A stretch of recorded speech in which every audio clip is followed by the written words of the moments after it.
මේ මොකද දන්නේ නැහැ මම සම්බන්ධ වෙන්න උත්සාහ කරා ඔව් මේ පුතේ කියන්නකෝ සෝනාස පොඩි හාමුදුරු හොඳ පුතා කියන්නකෝ තිරුවන් සරණයි මහත්මයා තිරුවන් සරණයි සෝනාස ලොකු සවිනාසය අර පල්ලෙහා ධර්ම දේශනාවේ ඉන්නේ කියලා කියන්න තමයි මේ කෝල් එක ගත්තේ මම WhatsApp එකකින් හොඳයි හරි දැන් ලොකු සවිනාසය තිරුවන් සරණයි ස්වාමීන් වහන්සේ විලි ගිලම්පසකේ වළඳලා ඉන්න ස්වාමීන් දැන් මා තේට්ටු ඇතිනේ හරි මහත්මයා හරි අවසරයි ස්වාමීන් වහන්සේ උපවාසයේ ඊටාම අනේක වාරයක් පින් අපේ මේ ශනිකව අපි දීපු ආරාධනා පිළි අරගෙන අපි කරේ යන කම්පාය මම අද මේ පින්කම ධර්ම සාකච්ඡාව පවත්වන්න භාවනා පිළිබඳ ඉදිරිපත් වීම සම්බන්ධයෙන් මම හිතනවා දැන් මෙතන ඉන්න දැන් අපි තුන්ගොල්ලක් උපවාසයේ ඊටාම හඳුනනවා දැන් අද සම්බන්ධ වෙන ස්වාමීන් වහන්සේ අපේ ශාන්තිගේ මල්ලිගේ පුත්‍රයා සහ එතුමාගේ බිරිඳ එයාගේ නම ලක්ෂිත කසුන් ලක්ෂිත දුවගෙනම මේ තනුජා ඒ දෙන්න බංග්ලාදේශ වල ඉන්න ස්වාමීන් වහන්සේ ඒ දෙන්න බංග්ලාදේශ වලින් සම්බන්ධ වෙනවා ඉතින් අපේ දැන් මෙහි ඉන්න අරුණ මහත්තයා එහෙම සම්බන්ධ නංගි ශාන්තිල නංගි සහ මල්ලි ඒත් කොළඹින් සම්බන්ධයෙන් තලවතු ගොඩි ඉතින් අපි මේ කණ්ඩායම හතර වහන්සේත් එක්ක සම්බන්ධ වෙනවා ඒ භාවනා සම්බන්ධයෙන් මේ අවබෝධය ලබා ගැනීමට අවසරයි ස්වාමීන් වහන්සේ ඒ දරුවන්ට භාවනාවට ප්‍රවිෂ්ටියක් ලබා ගන්න තමයි මේ විශේෂයෙන්ම අද ඔබ වහන්සේ සම්බන්ධ කරගෙන මම කිව්වේ අවස්ථාව ලබාගෙන ඒ වැඩේ කරගන්න කියලා. ඉතින් එතනින් අපි ප්‍රයෝජනයක් ගන්න තමයි සූදානම්. බොහොම හොඳයි මහත්මිය. විශේෂයෙන්ම අද ශාන්තික උපන්දිනේ ඉතින් එයාට හම්බෙච්ච අති විශේෂ උපන්දින තෑග්ගක් ස්වාමීන් වහන්සේ මේ පින්කම. දැන් කියන්න බැරි තරම් ඒක ජීවිතේට වටින උපන්දින තෑග්ගක් මේ අද දවසේ හම්බුනේ යාට. තෙරුවන් සරණයි මුලින්ම අපි අපේ පින්වත් ශාන්ති මහත්මියට තුනුරුවන්ගේ සානින් නිදුක් නිරෝගී දීර්ඝායුෂ අපිරි සුබ උපන්දිනයක් වේවා කියලා ආශිර්වාද කරනවා. සාදු සාදු. අද එහෙනම් බොහොම වටිනා දවසක්. එහෙමයි ස්වාමීන් වහන්සේ එහෙමයි. දැන් අපේ පුතා කතා කරලා ඉල්ලපිලා ඉතින් අපි සතුටු වුණා දැන් මේ වගේ දවසක මේ පින්කමත් කරගන්න පුළුවන් නම් හොඳයි කියලා තමයි ඔබ වහන්සේට ශාන්ති කතා කරේ. බොහොම හොඳයි. එසේනම් ස්වාමීන් ඔබ වහන්සේ අපසූදන අපි මේ සියලු දෙනාම දසන සහිත පංචශීලී පීඨවල ඉන්න අනතුරු ශ්‍රී සද්ධර්මයේ දසවදාරමින් මේ භාවනා පිළිබඳ අපට පැහැදිලි කරන සිල්ලා සිටිනවා. අපි සියලු දෙනාම සාදුකාර පාත්‍ර පංච සමාදන් නමෝ තස් භගවතු අරහතු සම්මා සම්බුද්දස්ස නමෝ තස් භගවතු අරහතු සම්මා සම්බුද්දස්ස නමෝ තස් භගවතු අරහතු සම්මා සම්බුද්දස්ස බුද්ධං සරණං ගච්ඡාමි බුද්ධං සරණං ගච්ඡාමි ධම්මං සරණං ගච්ඡාමි ධම්මං සරණං ගච්ඡාමි සංඝං සරණං ගච්ඡාමි සංඝං සරණං ගච්ඡාමි ဒ ුතියම්පි බුද්ධං සරණං ගච්ඡාමි යම්පි බුද්ධං සරණං ගච්ඡාමි ဒ ුතියම්පි ධම්මං සරණං ගච්ඡාමි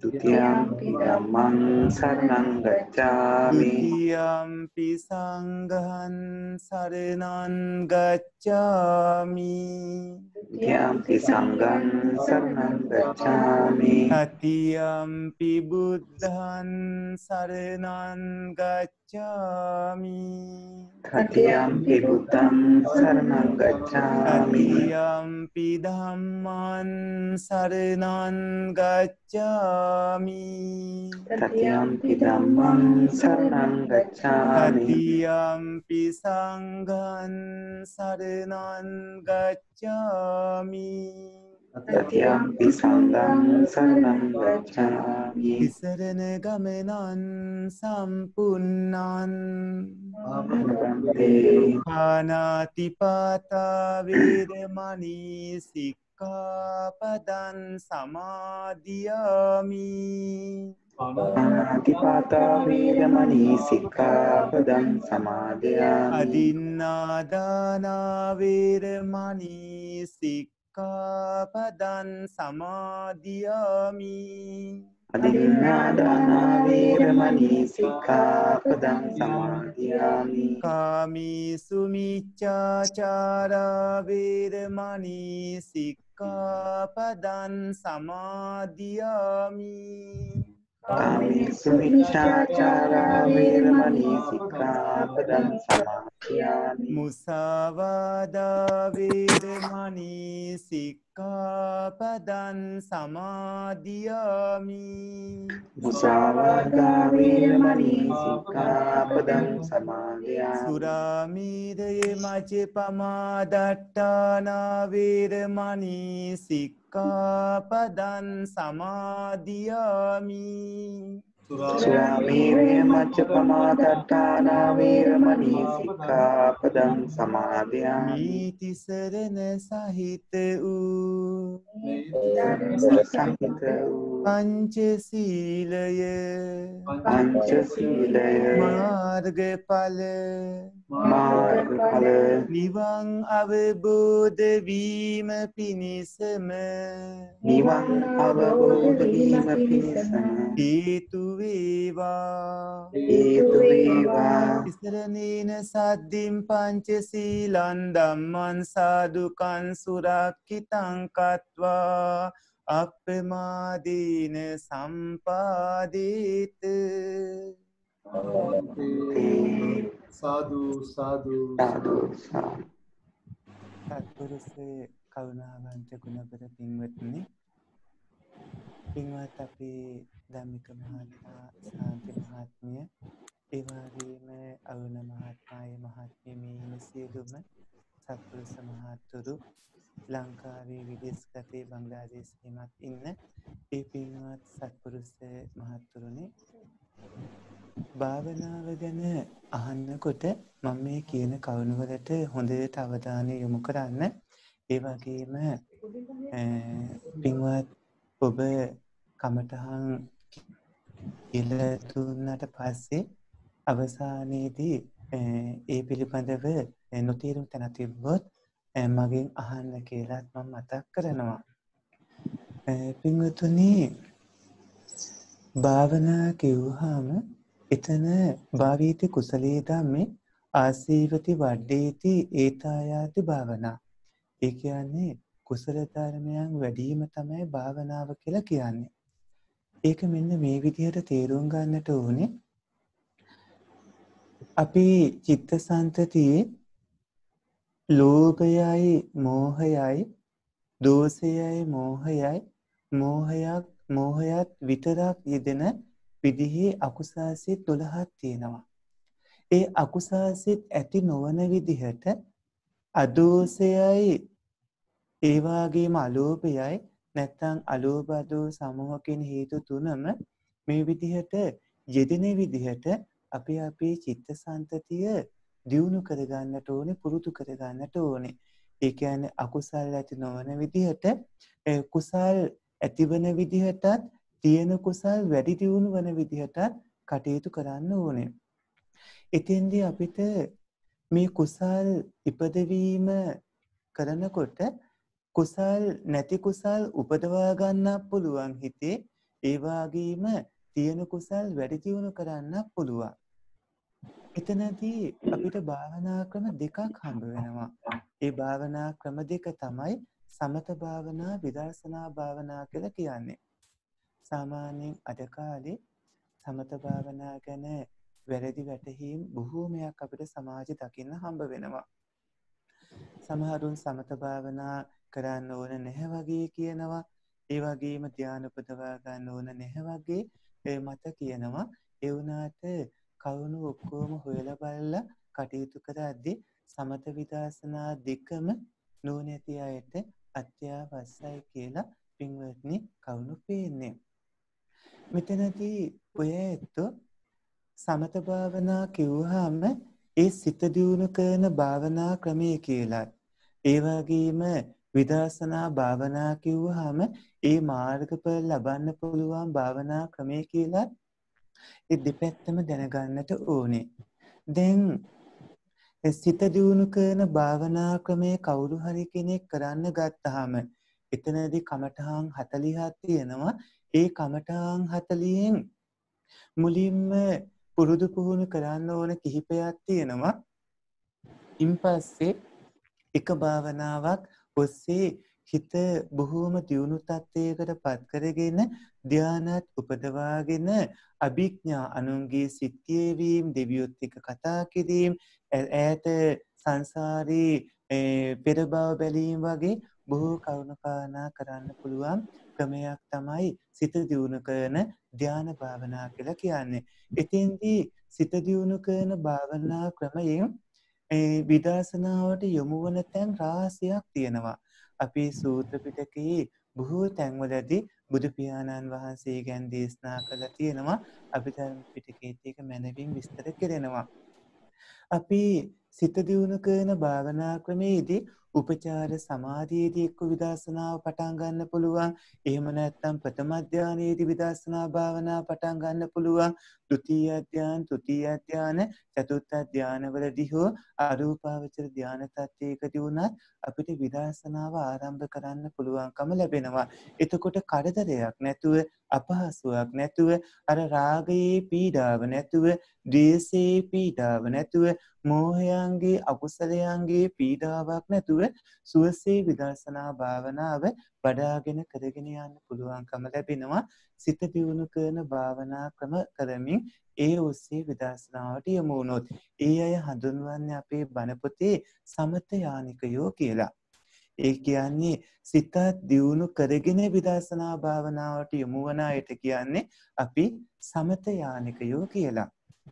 එහෙම නැතුව කෙලින්ම විදර්ශනා භාවනාවට යොමු වෙන්න පුළුවන්.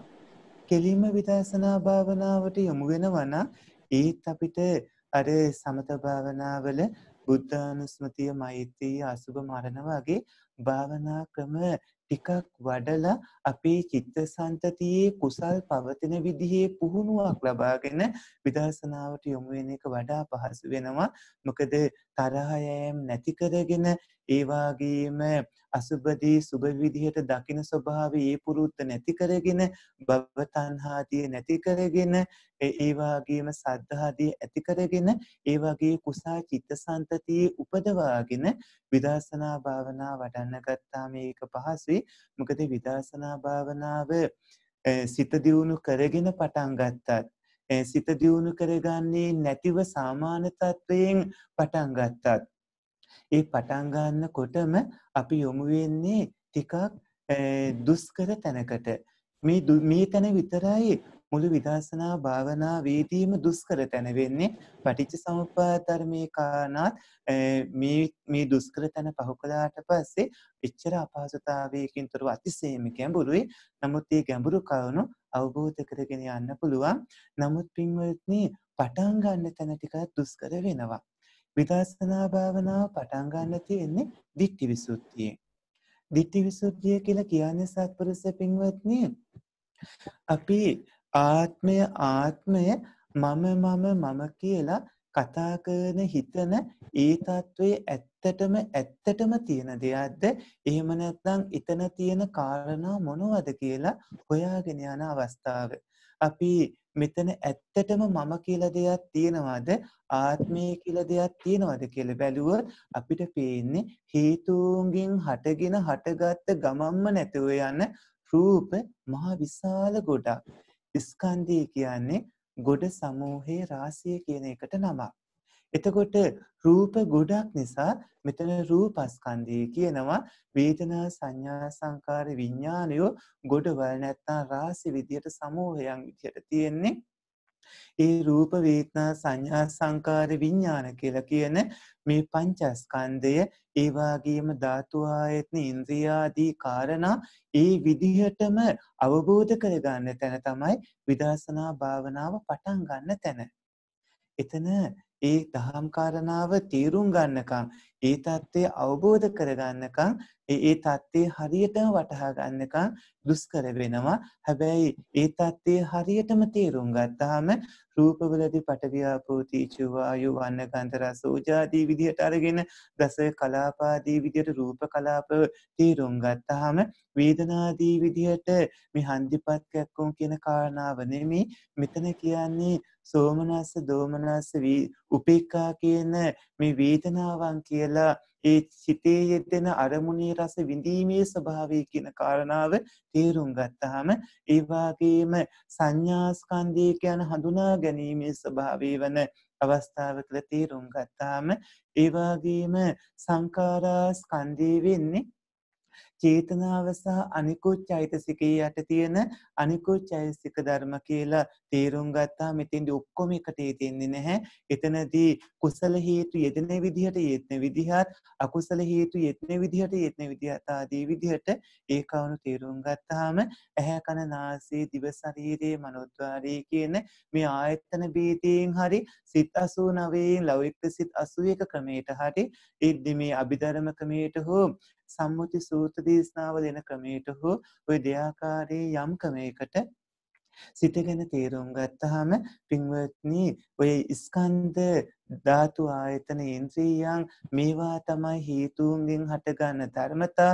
මේවා තුළ ආත්මේ මම සත්‍ය පුද්ගලයෙක් විදිහට දකින්න දෙයක් නැහැ කියන කාරණාව තේරුම් ගැනීම තමයි ටිකක් දුෂ්කර වෙන්නේ. හැබැයි තේරුම් ගත්තාම ඔය ඇත්තන්ට ඉදිරි ගමන හරිම පහසු වෙනවා. පින්වත්නි එතනදී අපි මේ කෙලින්ම විදර්ශනා භාවනාව පටන් ගන්න වේවා. ඒ වගේම සමත භාවනාවන් ඔස්සේ කටයුතු කරන්න හෝ වේවා. මුලින්ම මේ විදිහට පුරුද්දක් ඇති කරගන්න ඕනේ. මේ වගේ මූලික පුහුණුවක් ලබන්නට ඕන. ඒ තමයි ඔයතු ස්ථීර සීලයක පිහිටන්නට ඕනේ. ස්ථීර සීලයක එතෙන්දී එක්ක පන්සිල් රකින්න පුළුවන් නැත්නම් ආජීව අට්ටමක සීලය රකින්න පුළුවන්. පන්සිල් කිව්වහම අපි දැන් ටිකට කලින් සමාදන් වුණු සීලය ආජීව අට්ටමක සීලයේදී මත්ද්‍රව්‍ය සම්බන්ධව නෙමෙයි කතා කරන්නේ. එතෙන්දී කොහොමත් මත්ද්‍රව්‍ය ගැන මේ නවත්තා කටයුතු කිරීම අනිවාර්යෙන් කළ යුතු දෙයක්. ඒ වගේම මුසාවාදා, පිසුනා වාචා, පරුසා වාචා, සම්පාප්පලාප මිච්ඡා ආජීවා කියන සිල්පද ටිකෙන් එකතු වෙන්නේ ඒ ආර්ය අෂ්ටාංගික මාර්ගයේ තියෙන කාරණා ටික. මේ විදිහට පින්වත්නි යම්කිසි සීලයක පිහිටලා ඔයතු ඒ සිල්පද රැකීමෙන් ලබන සුවය අත්දැකීමෙන් කටයුතු කරන්නට ඕනේ. පළවෙනි සිල්පදේ රකින්නකොට ඒකින් රැකීම නිසා ලැබෙන කුසලයේ වෙන්නේ ඔය ඇත්තන්ට ලෙඩ දුක් බාධා කාදර අඩු වෙලා යනවා. ඔය ඇත්තන්ට දීර්ඝායුෂ ලැබෙනවා. මේ වගේ ඔබව පුදුම විදිහේ ආරක්ෂාවකට යටත් වෙනවා. දෙවන තුන්වන හතරවන පස්වන ආදී සියලු සිල්පද වලින් ඔය ඇත්තන්ට රැකවරණේ ආරක්ෂාව සැලසෙනවා. පින්වත්නි සිල් රැකීමෙන් සීලයෙන් මේ කාය කර්ම වචී කර්ම අකුසල් වෙන දෙන්නේ නැතුව කුසල්ම බවට පත් කරගෙන ඒ කුසල හේතු ඔය නාම රූප ධර්ම වලට ලැබෙන විදිහේ ඔබ දැහැමි ජීවිතයක් ගෙවමින් කටයුතු කරද්දී උදේ හවස බුද්ධ වන්දනාදී පවත්වමින් කටයුතු කරන්නට ඕනේ. මට පේනවා අපේ ධම්මික මහත්මයාගේ නිවසේ අපූර්ව බුදු මෙතුරක්. ඉතින් බොහොම අගය කරනවා. උදේට හවසට ඒ වගේ පින්වත්නි බුද්ධ වන්දනාදී පවත්වමින් ඔබ කටයුතු කරන්නත් ඕන. ඒ වගේම පින්වත් ඔබ ඒ ගාථාවල තීරුම් ආදිය දැනගෙන ඉන්නකොට ඔබට ඇතිවෙන ති හේතුක උත්කෘෂ්ඨ ඥාන සම්පයුක්ත කුසල්සිත. ඒ කියන්නේ උදේට හවසට අපි තුනුරුවන් සිහි කරමින් ත්‍රිවිධ චෛත්‍යස්ථාන ආදී වැඳ නමස්කාර කරමින් කටයුතු කරද්දී ගාථාවල තේරුමුත් දැනගෙන හිත ගාථා සහ තේරුමත් එක්ක පවත්වාගෙන කටයුතු කරද්දී අලෝභ සමෝහ කියන ති හේතුක සිත් තමයි ඇති වෙන්නේ. ඒතකොට ඒකේ විපාකය මේ මොහොතේ ඉඳලාම හැම දවසක් පුරාම ඔය සත්පුරුෂ පින්වතුන්ට විපාක විදිහට ලැබෙනවා. අත්දකින්න පුළුවන්කම ලැබෙනවා. ඒ ධර්මයේ හැසිරීම නිසා ලැබෙන ආරක්ෂාව ලැබෙනවා. එහෙම පූර්ව කෘත්‍යයන් විදිහට සිල් සමාදන් වීමත් බුද්ධ වන්දනාදිය කිරීමත් සිද්ධ කරලා ඥාතීන්ට දෙවියන්ට පින් අනුමෝදන් කිරීමත් අපි පුරුදු කරගන්නටම ඕනේ. දැන් සමහරක් ඇත්තෝ කියනවනේ ඥාතීන්ට පින් දෙන්න එහෙම එපයි කියලා. නමුත් ඔය ඇත්තෝ භාවනාදී කටයුතු වලදී ඥාතීන්ට පින් දීම කරන්න කියලා තමයි අපි කියන්නේ.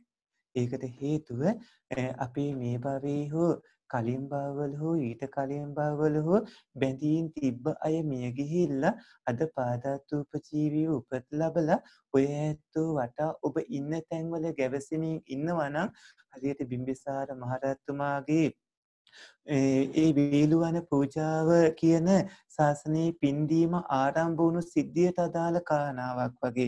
ඒ ඇත්තෝ පින් අනුමෝදන් වෙනකොට ඔබට ආශිර්වාදයක් ලැබෙනවා, ඒ අයගෙන් රැකවරණයකුත් ලැබෙනවා, කරදර පීඩාදී ඇති වෙන්නේත් නැහැ. ඔබට පුදුම පහසුවක් ආරක්ෂාවකුත් ඇති වෙනවා. පින් අනුමෝදන් නොකර තියෙනකොට යම් අපහසුතා පීඩා ජීවිතයට පැමිණෙන්න පුළුවන් ඒ අයගෙන්. ඒ වගේම දෙවියන්ටත් පින් අනුමෝදන් කරන්න අපි වග බලා ගන්නට ඕනේ.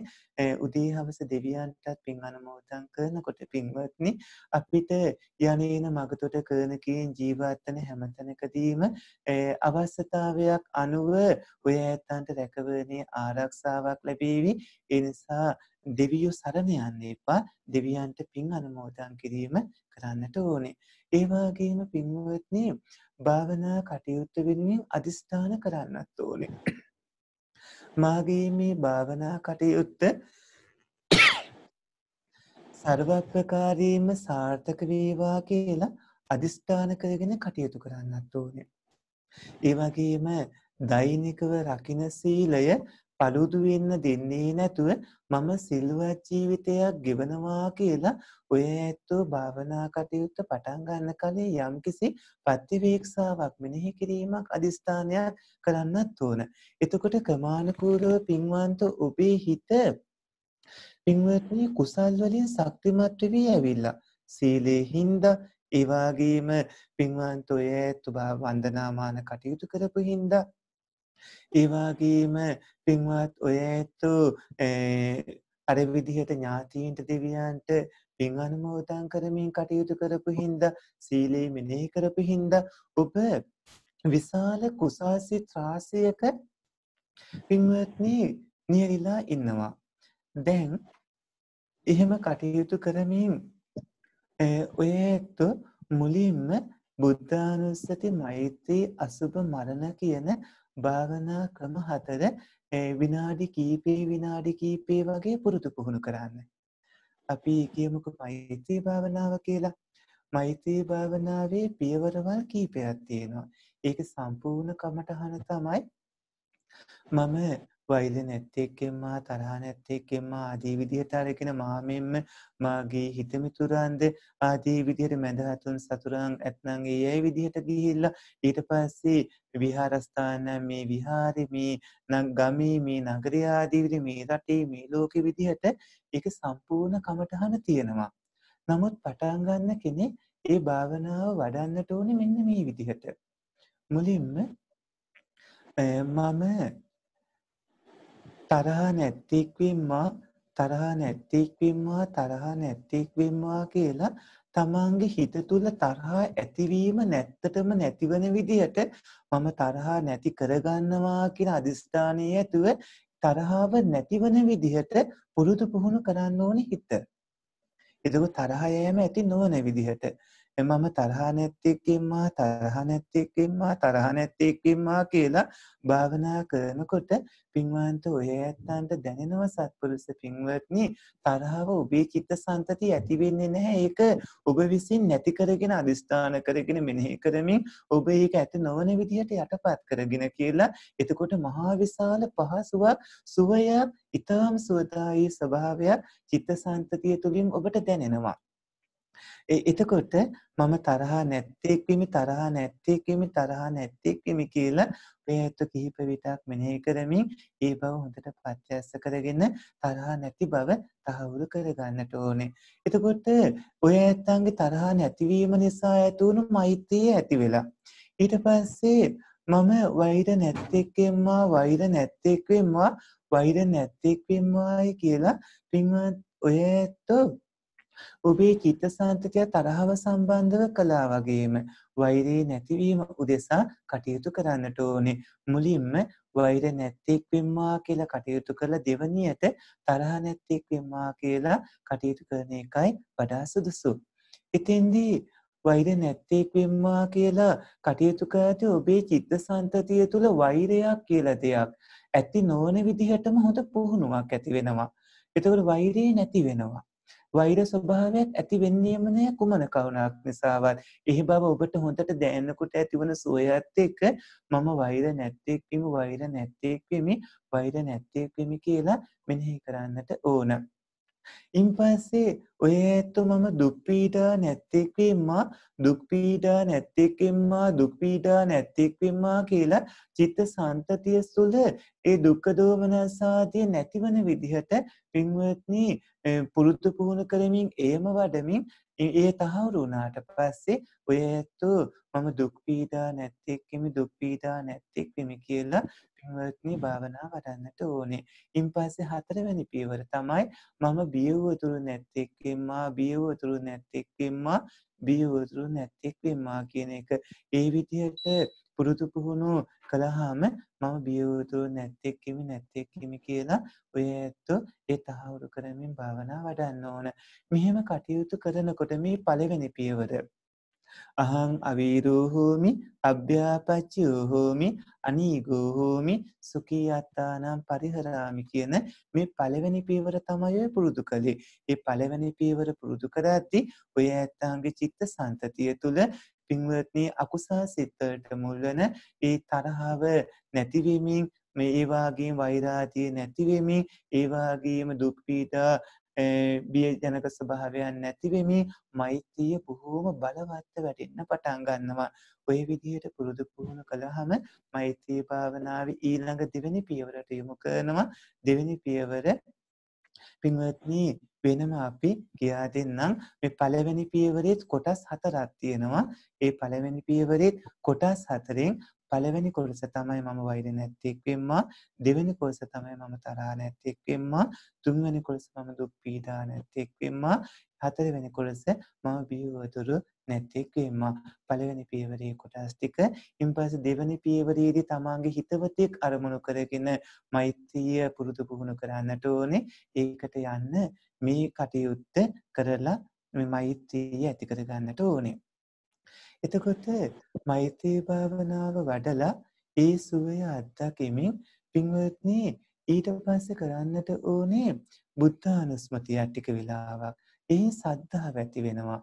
බුදු ගුණ 9 කිහිපවරක් මෙනෙහි කරලා ඒයින් කැමැති බුදු ගුණයක් එක්ක හිත පිහිටවා ගන්න විනාඩි කිහිපයක්. ඒ වගේම අසුභයත් මෙනෙහි කරන්න. අසුභ 10ක් තියෙනවා. අද කාලේ අසුභ 10 අපිට දකින්න නැහැ. ඉස්සර තමයි අමුසොහනක උද්දමාතක විනීලක විකුබ්බකාදී විදිහට අපිට අසුබ ටික දකින්න තිබ්බේ. අද කාලේ ආරණ්‍ය සේනාසනයක වගේ තමයි අපිට දකින්න හම්බ වෙන්නේ. පින්වතුනි ඇට සැකිල්ල වගේ අසුබේනොත් එකයි දකින්න හම්බ වෙන්නේ. ඒ නිසා හොඳම දේ තමයි අපි පින්වත්නි පිළිකුල් භාවනාදී භාවනාවක් වඩන එක. මේ ශරීරයේ ඒ අසුබින් වෙන කාරණා මෙතනින් වෙන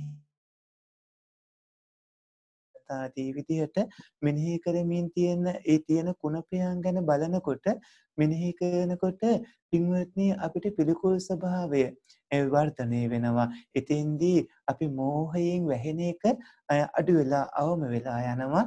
මෝහයේ ටික ටික යටපත් වෙනවා. හැබෑවටම තියෙන කුණප 32 ගැන වැටහෙන්න පටන් ගන්නවා. එතෙන්දී තණ්හාව භව තණ්හාදී යටපත් වෙලා යනවා. ඒ වගේම මරණය සිහි කරන්න ඕනේ. මම අනිවාර්යයෙන්ම මානයටපත් වෙනවා කියන කාරණාව තහවුරු වන විදිහට ජීවිතයේ අනියතයි මරණය නියතයි. උපන්නා වූ සියලු සත්වයෝම මානයටපත් වෙනවා. අහෝ මරණේ අහෝ මානිය කියලා තමන් සහ සියලු සත්වෝ මානයට පත්වන මානයට පත්වන ස්වභාවය සිහිපත් කරමින් ඔය ඇත්තෝ ටික වෙලාවක් මානානුස්සති භාවනා වඩන්න ඕනේ. එතකොට භාවනා වඩන කෙනෙක් මෛත්‍රිය විනාඩි කිහිපයක්, ඒ වගේම බුද්ධානුස්සතිය විනාඩි කිහිපයක්, අසුභේ මරණේ විනාඩි කිහිපේ විදිහට වඩනකොට ඔය ඇත්තෝ පින්වත්නි ඒ මෛත්‍රී බුද්ධානුස්සති අසුභ මරණාදී කවුනොත් එක්ක හිත එකඟ කරගෙන ඒ කුසලයන් ඔස්සේ හිත ශක්තිමත් කරගන්න තත්යකට පත් කරගන්නවා. දැන් අපි කුසල අකුසල දෙකම ඇතිවන හිත් බොහෝ අරමුණුත් එක්ක පවත්තමින් කුසලයන් තුළ විතරක් පවතන විදිහට පුරුදු පුහුණු කර ගැනීම තමයි ඔය මුල් අධීරයේදී කරන්නේ.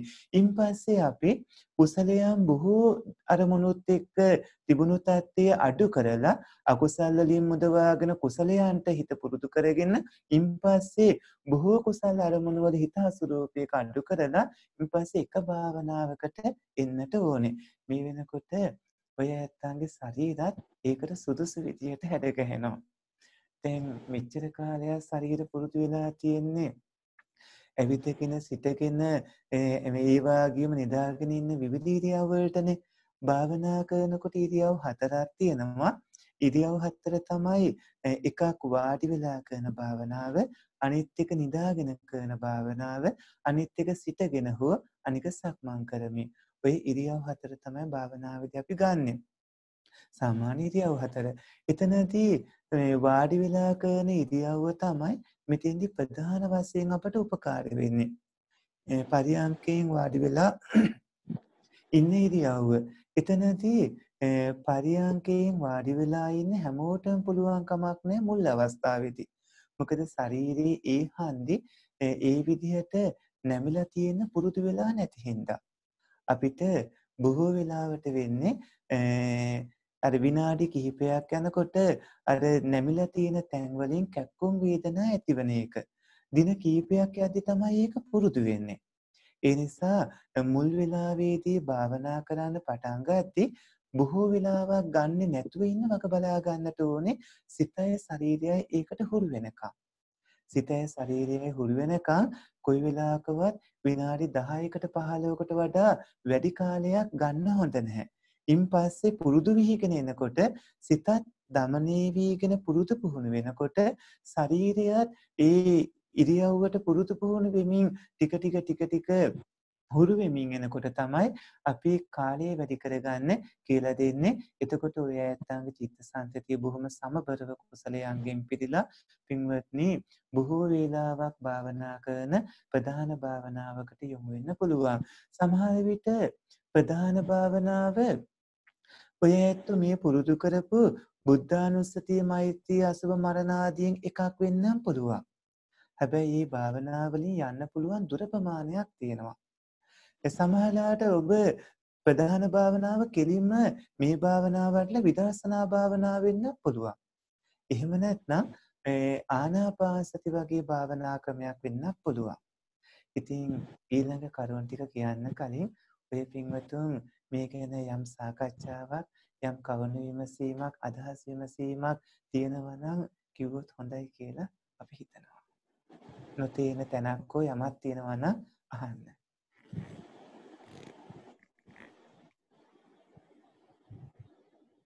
ඉලක්කයක් තියෙනවා සානසිකේ අහන්න. තනු ආනෙන්ද ඔයාට පැහැදිලි නැති තැනක් මේ ඕනෙම දෙයක් සානසිකෙන් අහන්න දැන්. ඔය කසුන් ආවේ නැහැ තාම. අවසරයි ස්වාමීන් වහන්සේ මේ ඒ දරුවෝ දෙන්න භාවනාවට සම්පූර්ණයෙන්ම නවකයි. ඉතින් ඒ අතරද පුතා නම් ඉස්සර පොඩි කාලේ දුර්ගඩස් නෑමක් කියලා දෙනවා. ඊට පස්සේ ඉතින් ඔය මේ යාන්ත්‍රික පරිසරයත් එක්ක ඒ අනිසේරම ඇරලා ගියා. දැන් ඉතින් අලුතින්ම තමයි මේ පටන් ගන්නෙ. ඒ නිසා ඒ දෙපළට තමයි හුඟක්ම මේ අත්ලක් අද අවශ්‍ය වෙන්නේ. බොහොම හොඳයි. මේ අපි යම් කිසි කරුණක් දැනගන්න තියෙනවා නම් එතුමින්ලට අහන්න කියලා කියමු නේද? එහෙමනම්. එහෙමයි ස්වාමීන් උදේ මම ස්වාමීන් වහන්සේට කතා කරන්නේ. එතකොට ස්වාමීන් වහන්සේට මේ අවබෝධයක් එන ඕගොල්ලන්ට කොතනින්ද ඕනි කියන එක. හාමුදුරනේ අපි තාම ඒ කියන්නේ භාවනා මුකුත්ම කරලා නැහැ. මමයි මේ කසුනේ දෙන මුල ඉඳන්ම ඒක කොහොමද කරන්න කියලා අපිට පැහැදිලි කරොත් මේ හොඳයි. බොහොම හොඳයි මහත්මිය.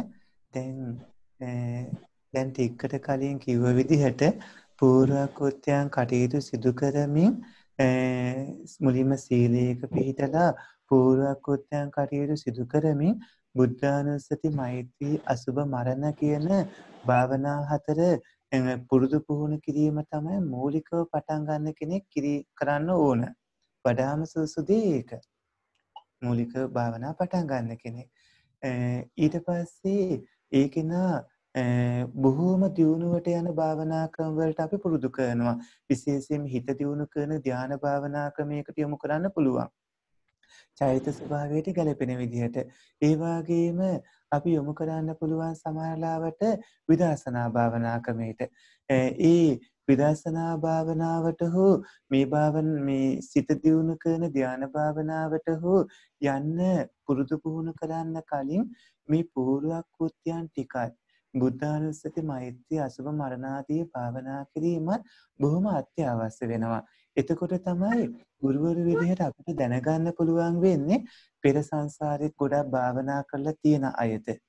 ඒ වගේම ඒ නිමිති පහළ වීම එක ඒ හුරු පුරුදු ස්වභාවයන් එක්ක දැන් චරිත හයක් තියෙනවානේ. රාග චෛතය, දෝෂ චෛතය, මෝහ චෛතය, සද්ධා චෛතය, බුද්ධ චෛතය, විතර්ක චෛතය විදිහට මේ වගේ ඒ චෛත ස්වභාවයන්ට ගැළපෙන භාවනා ක්‍රමයක් ඉන්පස්සේ කියලා දෙන්න පහසු වෙනවා මේ මූලික භාවනා ක්‍රම හතර වඩනකොට. ඒ නිසා මේ මූලික භාවනා ක්‍රම වඩන එක හරිම අත්‍යවශ්‍ය දෙයක් වෙනවා. මේ බුද්ධානුස්සති මෛත්‍රී අසුමාන භාවනාව වඩන එක ඒව වඩන්නේ නැතුව කරන්න පුළුවන්. ඒ වඩන්නේ නැතුව කරද්දී ඒ ගමන ටිකක් දුෂ්කර වෙනවා. දැන් උදාහරණයකට බුද්ධානුස්සති මෛත්‍රී අසුමාන ආදී වඩපු නැති කෙනෙක්ට ආනාපාන සති භාවනාව වඩනකොට ඒක හරිම දුෂ්කර වෙනවා. හේතුව ආනාපාන සති භාවනාවේදී හිත එකඟ කරගන්න කලින් පෙර පුහුණුවක් නැති හින්දා කුසල් වලින් ශක්තිමත් වුණු නැති හින්දා ඒ කෙනාට මේ ගණන් කරනවා වගේ දේවල් මුලදී අපිට කියලා දෙන්න වෙනවා. මේ ඒ වගේ කරන්න අවශ්‍ය වෙන්නේ නැහැ. මේ බුද්ධානුස්සති මෛත්‍රී අසුභ මාන ආදී පුරුදු පුහුණු කළාම. ඉතින් එතනදී උදේ හවස අනිවාර්යයෙන්ම බුදුන් වදිමින් එමිටින්දි විශේෂයෙන් වැදගත් දෙයක් තියෙනවා. භාවනා වඩනකොට එදිනදා ජීවිතයේ හැමදේම ධර්මානුකූලව සමබර වීම අවශ්‍ය වෙනවා. දැන් අද කාලේ හුඟක් වෙලාවට භාවනා කරන්න ගත්තාම මම ඔක්කොම අත්හරිනවා කියලා සමහර අය රස්සාවට යන්නේ, සමහර අය මේ අබසමියන්ට යුතුයකම් වාක්‍යම් කරන්නේ, දූ දරුවන් කටයුතු කරන්නේ, ඒ වගේම තවත් සමහරක් කට්ටිය නාන්නේ නැහැ, පිළිසුතු ඉන්නේ, පිළිවෙලට ඉන්නේ, බොහෝ කවුණු කාලා සමාජය අපි දකින්නවානේ. එතනදී ඒ ක්‍රමයේ සම්පූර්ණ වැරදි. මෙතනදී කුසල් ඉපදවා ගැනීමයි භාවනාව මේ කියලා කියන්නේ. එතෙන්දී ඉපදවීමයි වැඩිවීමයි කියලා දෙපැත්තක් තියෙනවා භාවනාවේදී. ඒ ඉපදවීම වැඩිවීම කියනකොට සිත දියුණු කරගෙන යන පැත්තකුත් තියෙනවා. තව විදර්ශනා භාවනාව විතර මාර්ගඵල ලබා ගන්න පැත්තකුත් තියෙනවා. මාර්ගඵල ලබාගෙන සිත දියුණු කරන පැත්තට එන්න පුළුවන්. සිත දියුණු කරගෙන මාර්ගඵල ලබන පැත්තට යන්නත් පුළුවන්කම ලැබෙනවා.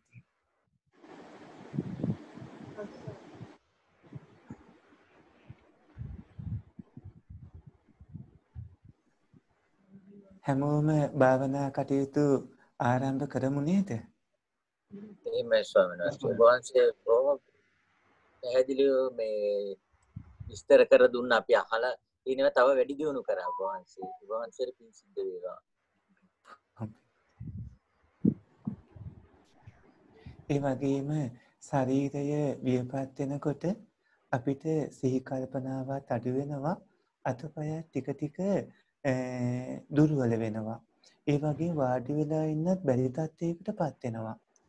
අපි ශරීර ශක්තිය තියෙන වයසේදීම තමයි ඒ සඳහා යොමු වෙන්න ඕනේ.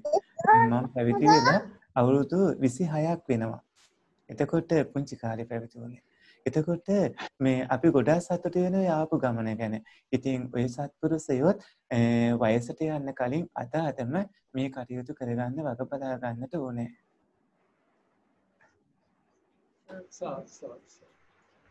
අවසරයි ස්වාමීන් වහන්සේ.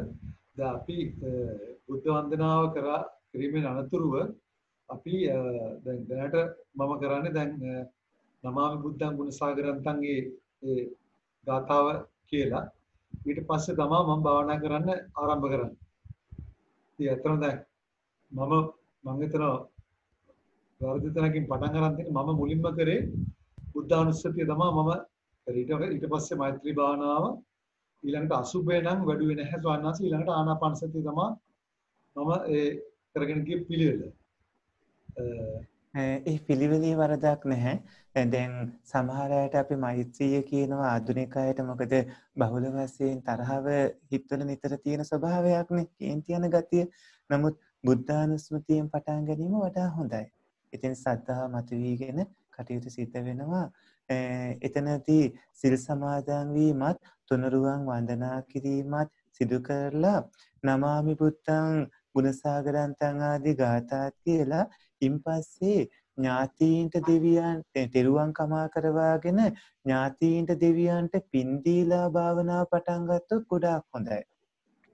ඉන්පසුව භාවනාවෙන් පස්සෙත් නැවතත් ඥාතීන්ට දෙවියන්ට පින් අනුමෝදන් කිරීම කරන්නත් ඕන.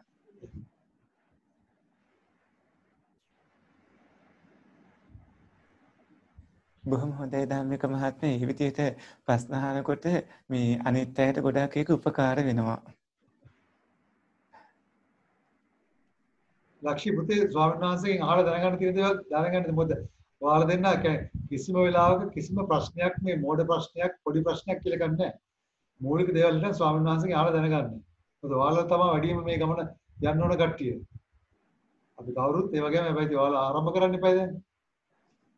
අපි හැමෝටම මේක මුලින්දම තමයි මේක පටන් ගන්නෙ. බොහොම හොඳයි මහත්මයා. එහෙමනම් ඔබතුමන්ලට දියුණු වීම කිසිම අපහසුයක් වෙන්නේ නැහැ. මොකද ආධුනික වුණාට පස්සේ කියලා දෙන කාරණා ඔස්සේ දිගට මේ විදිහට කටයුතු කරන්න පුළුවන්. ඉතාම හොඳයි.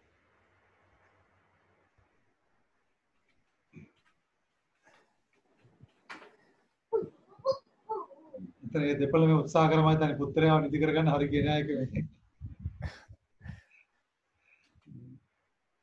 හැම වෙලාවෙම දූදරුවෝ අඹුසැමියෝ මව්පියන් ඒ වගේම රැකියා ව්‍යාපාර මේ හැම දෙයක් එකම හිත කුසල් තත්ත්වෙම පවත්වා ගන්න.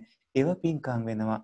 මව්පිය උපස්ථාන අඹුසැමිය උතුකම් ආදී ඒ දේවල් කෙලෙස් නැතිව මේ කුසලයන් ඇතිව කටයුතු කරගත්තාම ඒක Tamanට බොහෝ උපකාර වෙනවා භාවනාදී කටයුතු වලට. Tamanට ඉන්න හොඳම කල්යාණ මිතුරා හෝ මිතුරිය සමහරට ස්වාමි පුරුෂයා හෝ භාර්යාව හෝ වෙන්න පුළුවන්. මේ තත්ත්වයට වර්ධනය වෙන්නේ ගොඩක් හොඳයි. දැන් මෙතන පවුල් කීපයක්ම දැන් මම දකිනවානේ. මම ගොඩක් අගය කරනවා මේ විදිහට මහත්මයා මේ සත්පුරුෂයම එකතු වෙලා කටයුතු කරන එක Tamanට ඉන්න හොඳම කල්යාණ මිතුරා හෝ මිතුරිය ධර්ම සාකච්ඡාදී පවත්වන්න භාවනාදී ගමනට ධෛර්ය සපයන්න උනන්දු කරවන්න කොහෙන් අපි භාවනා කරමු ආදී විදිහට මඟ පෙන්වන්න Tamanගේ දෙලොවටම මාර්ගය පෙන්වන වටිනාම කල්යාණ මිතුරා හෝ මිතුරිය පවුල තුලින්ම නිර්මාණය කරගන්න ඕනේ.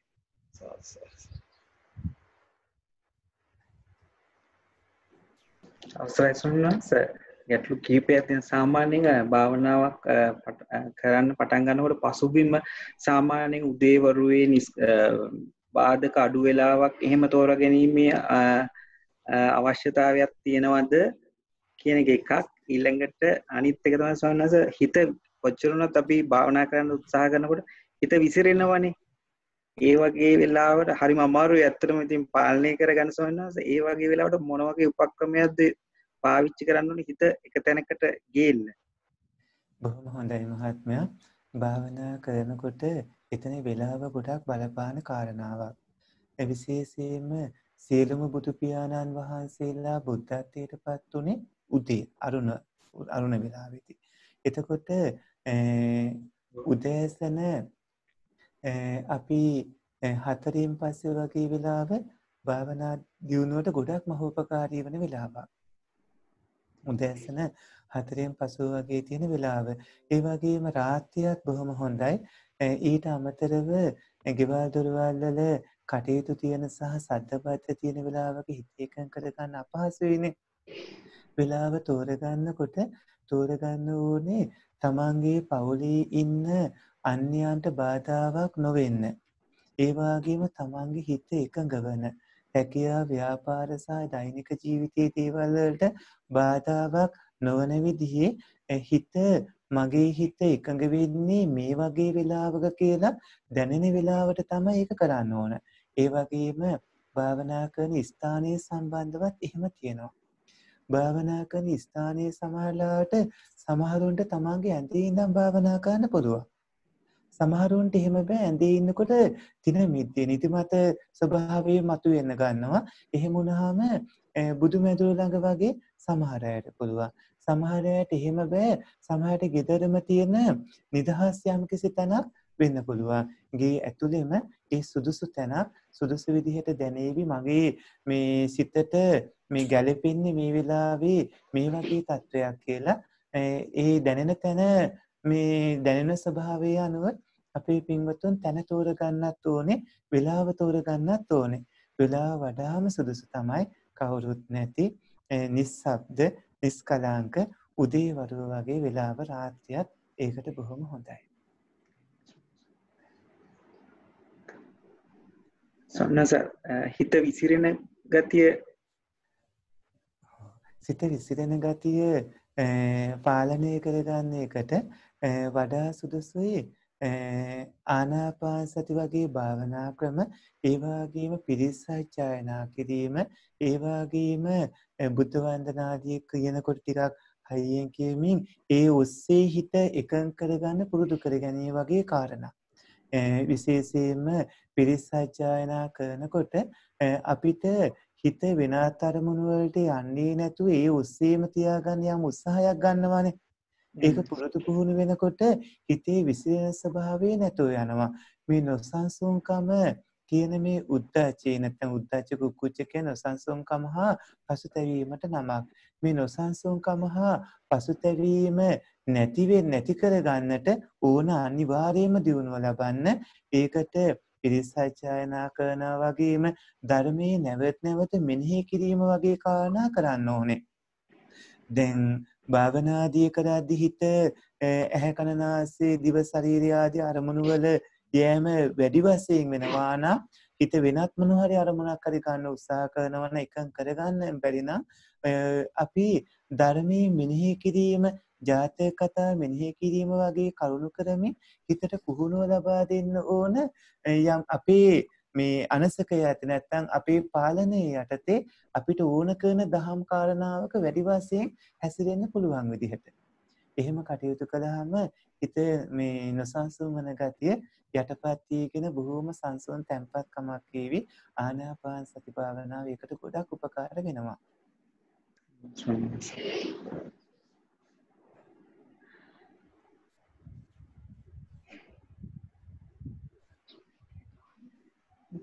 අවසරයි ස්වාමීන් වහන්සේ. දැන් අපේ සිත භාවනාව කරගෙන යන වෙලාවට සිත විසිරුණාම ඒ ගැන කලබල නොවි ආපහු සිත විසිරුණා කියලා දැනගෙන ආපහු අපේ වඩනා වූ භාවනාවට එන එක තමයි මා හිතන්නේ පාස්ම ක්‍රමය. ඒක අපිට අත්ලක් ලබා දෙන්න ස්වාමීන් වහන්සේ. ඒක එහෙම තමයි. සාමාන්‍ය ජීවිතයේ සිත විසිරීමේ ස්වභාවයේදී අපි කරන දේවල් වෙනස්. භාවනා කරනකොට සිත විසිරීමේදී අපි කරන්න ඕන ක්‍රමේ වෙනස්. දැන් ඉස්සෙල්ලා මම කිව්වේ සාමාන්‍ය ජීවිතයේ සිත විසිරීම සම්බන්ධව කරුණනේ. භාවනා කිරීමේදී අපි කරන්න ඕනේ දැන් මෛත්‍රී භාවනාව පටන් ගත්තා නම් ඒ වෙලාවේදී හිත අපි පැරණි මතකයක් හෝ එහෙම නැත්නම් ශබ්දයක් හෝ යම් කරුණකට මේ විසිරෙන ස්වභාවයක්, මේ වෙනත් අරමුණු ගන්න ස්වභාවයක්, හිතේ සංසුන්කමක් නැති නොසන්සුන්කමක් වගේ ඇතිවන තත්වයක් ආවොත් කරන්නට ඕනේ අපි කිසිම කලබල වීමක් නැතුව අර ඒ වෙනකන් අතීතයේ අර වෙන අරමුණු වලට ගිය හිත ගැන කල්පනා කරන්නෙත් නැතුව පසුතැවෙන්නෙත් නැතුව කනගාටුවක් ඇති කරගන්නෙත් නැතුව ඒ ගැන කිසිදු ස්වභාවයක් නැතුව බොහොම මැදහත්ව නැවතත් හිත අර භාවනා අරමුණටම ගන්න කටයුතු කරන එක තමයි කරන්න ඕනේ. ඒ කියන්නේ භාවනා කරමින් ඉද්දී දැන් මෛත්‍රී භාවනාව හිතන්න ඔය ඇත්ත මුලින්ම වඩනවා කියලා. මීට කලින් භාවනා කළ නැති කෙනෙක්ට පළවෙනි විනාඩිය තුල සමහර විට 20-30 පාරකට වඩා වෙන අරමුණු වලට යන්න පුළුවන්. ඒක තමයි හිතේ ස්වභාවය. එතකොට ඊට වඩා යන්න පුළුවන්, ඊට වඩා අඩුවෙන් වෙන්න පුළුවන්. හැබැයි යන ස්වභාවය ගැන කලබල වීමක් නැතුව බොහෝම සංසුන්ව බොහෝම තැම්පත් භාවනා අරමුණම නැවත හිතට උකහා ගන්න පුරුදු පුහුණු කරනකොට අර විසිරෙන ස්වභාවයේ ටික ටික අඩු වෙවි අර පළවෙනි විනාඩිය තුල 10 වතාවක් ඊට පස්සේ 5 වතාවක් දෙතුන් වතාවක් ඔය වගේ වෙලා විසිරෙන්නේම නැති තත්ත්වයට හිතේ ඒකාග්‍රතාවය ඇති වෙනවා. වෙනත් අරමුණු ගන්නේ නැති තත්ත්වයටම හිතට පුහුණු ඇති වෙනවා. ඉන් පස්සේ දෙවෙනි තුන්වෙනි ආදී විනාඩිවලදීත් එහෙම වෙමි. අන්තිමට ඔය ඇත්ත විනාඩි 10 නම් භාවනා කරන්නේ.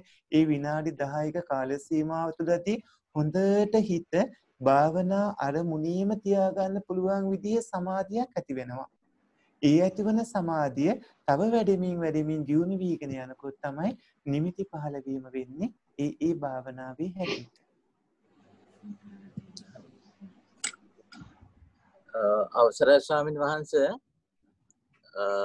මම පොතක කියවලා තියෙනවා මේ එදිනෙදා ජීවිතයේ කරන වැඩ කටයුතු කරනකොට යෝනිසෝ මනසිකාරයෙන් සිදු කරනකොට සිත එකඟ කරන්න පහසුයි කියලා. ඒ කියන්නේ ආනාපාන සතිය වඩන්න පහසුයි කියලා. උදාහරණයකට කිව්වොත් අපි උදේ නැගිටලා මූණ හොදනකොට මූණ හොදනවා, දත් මදිනකොට දත් මදිනවා, ඒ විදිහට කරන සෑම කටයුත්තකදී යෝනිසෝ මනසිකාරයෙන් කරනකොට මේ ආනාපාන සතිය වඩන්න පහසු ඉක්මන් වෙනවා කියලා අහලා තියෙනවා. ඒක සත්‍යද ස්වාමීන් වහන්සේ? පැහැදිලි කිරීමක් කර. ඔව් පින්වත් මහත්මයා, යෝනිසෝ මනසිකාරයෙන් කටයුතු කරනකොට ඒ වගේ භාවනා කටයුතු කරන්න ලොකු පහසුවක් ඇති වෙනවා. එතනදී යෝනිසෝ මනසිකාරය සතියයි කියන්නේ දෙකක්. දැන් අපි එදිනෙදා කරන කියන කටයුතු සම්බන්ධව සිහියෙන් කටයුතු කිරීම. ඒ වගේම උපාය මනසිකාරය. ඒ කියන්නේ යම් යම් ධර්මතා හටගන්න හේතුඵල ස්වභාවයන් කල්පනා කරමින් මුළු දවසේ කරන කියන හැමදේම තුලම යෝනිසෝ මනසිකාරය පවත්වාගෙන ගැනීමයි කියන එක දෙකක්. ඒතකොට යෝනිසෝ මනසිකාරය කියන්නේ සම්පූර්ණයෙන්ම ආර්ය අෂ්ටාංගික මාර්ගයේ පිළිපදින උපකාර කරන අංක 1 තියෙන ප්‍රධානතම කාරණාවක්. එයින් අකුසල් තමයි නැත්තටම නැති කරන්නේ. අකුසල් තමයි යටපත් කරන්නේ. අකුසල් තමයි තදංග ප්‍රහාණය කරන්නේ.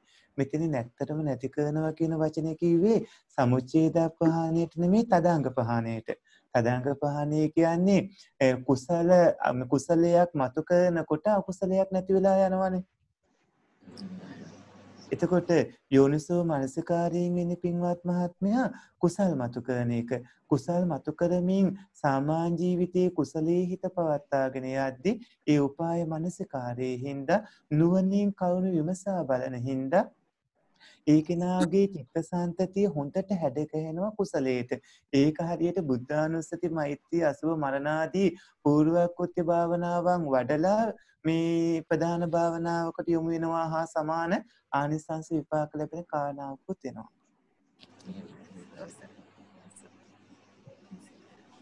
මේ විදිහට ප්‍රශ්න අහනකොට බොහෝ කරුණු විවෘත වෙනවා නේද?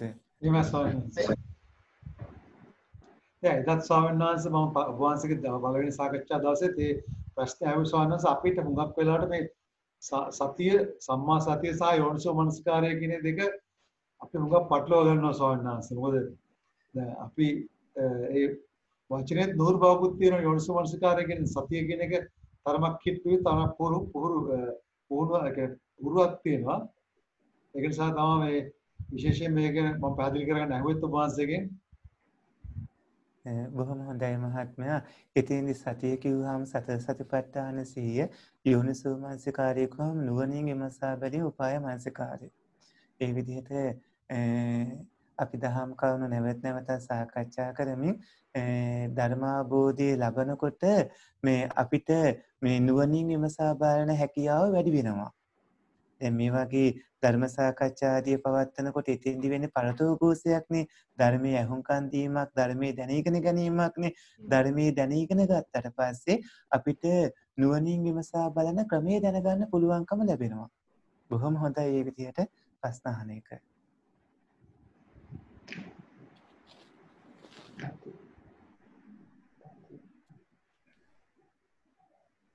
දැන් අර අපේ පින්වත් මහත්මයා ඇහුවා වගේ මේ යෝනිසෝ මනසිකාරයෙන් ඔය ඇත්ත දවසම ගෙවන්න කටයුතු කරන්න. ඒ විදිහට දවසම යෝනිසෝ මනසිකාරයෙන් ගෙවන්න කටයුතු කරනවා කියන්නේ පින්වත්නි ඔබට මාර්ගඵල දුර වෙන්නේ නැහැ. අවසරයි ස්වාමීන් වහන්සේ. උද්දානුස්සතිය වඩන්න උත්සාහ ගන්නවා. එතකොට අරමුණ හරියට කියන්නේ බෝධිසත්වයන්ගේ පාරමිතා ගැන බුදු ගුණ ගැන එහෙම හරියට මේ අරමුණේ පරාසය වැඩි වෙනවා ස්වාමීන් වහන්සේ. ඒකට එහෙම කමක් නැද්ද? ඔව් පින්වත් මහත්මිය ඒක බුද්ධානුස්සති භාවනාවට ආවේනික ලක්ෂණයක්. බුද්ධානුස්සති භාවනාවේදී බුද්ධානුස්සති භාවනාව කියන්නේ උපචාර සමාධියට වඩා දුර යන්න බැරි භාවනා ක්‍රමයක්. ධ්‍යාන උපදවා ගන්න බැහැ. හැබැයි අර බුදු ගුණ විශාල පරාසයකට කොහොමත් විහිදිලා යනවානේ. බුදු ගුණ කියන්නේ හරිම අනන්තයිනේ. ඉතින් බුදු ගුණ අනන්තයි අප්‍රමාණයි. අනන්ත අප්‍රමාණ බුදු ගුණ එක අරමුණක් මෙනෙහි කරනකොට ඒ ඔස්සේ විහිදිලා යනවා නම් ඒක බුද්ධානුස්සති භාවනාවේ හොඳම ප්‍රබල දියුණුවක්. එතනදී තනිකරම කුසලයන් එක්ක හිත පවතිමින් හිත තුළ සද්ධාදී කුසලියෝ හොඳට වැඩෙමින් විදර්ශනා භාවනාවට හොඳ යෝග්‍ය පරිසරයක් අපිට පින්මතු කරනවා. විදර්ශනා භාවනාව වඩන්න හැකියාව ලබා දෙනවා. ඒ නිසා බුද්ධානුස්සති භාවනාවේදී විශාල පරාසයකට විහිදිලා යන එක ගැන කලබල වෙන්න එපා.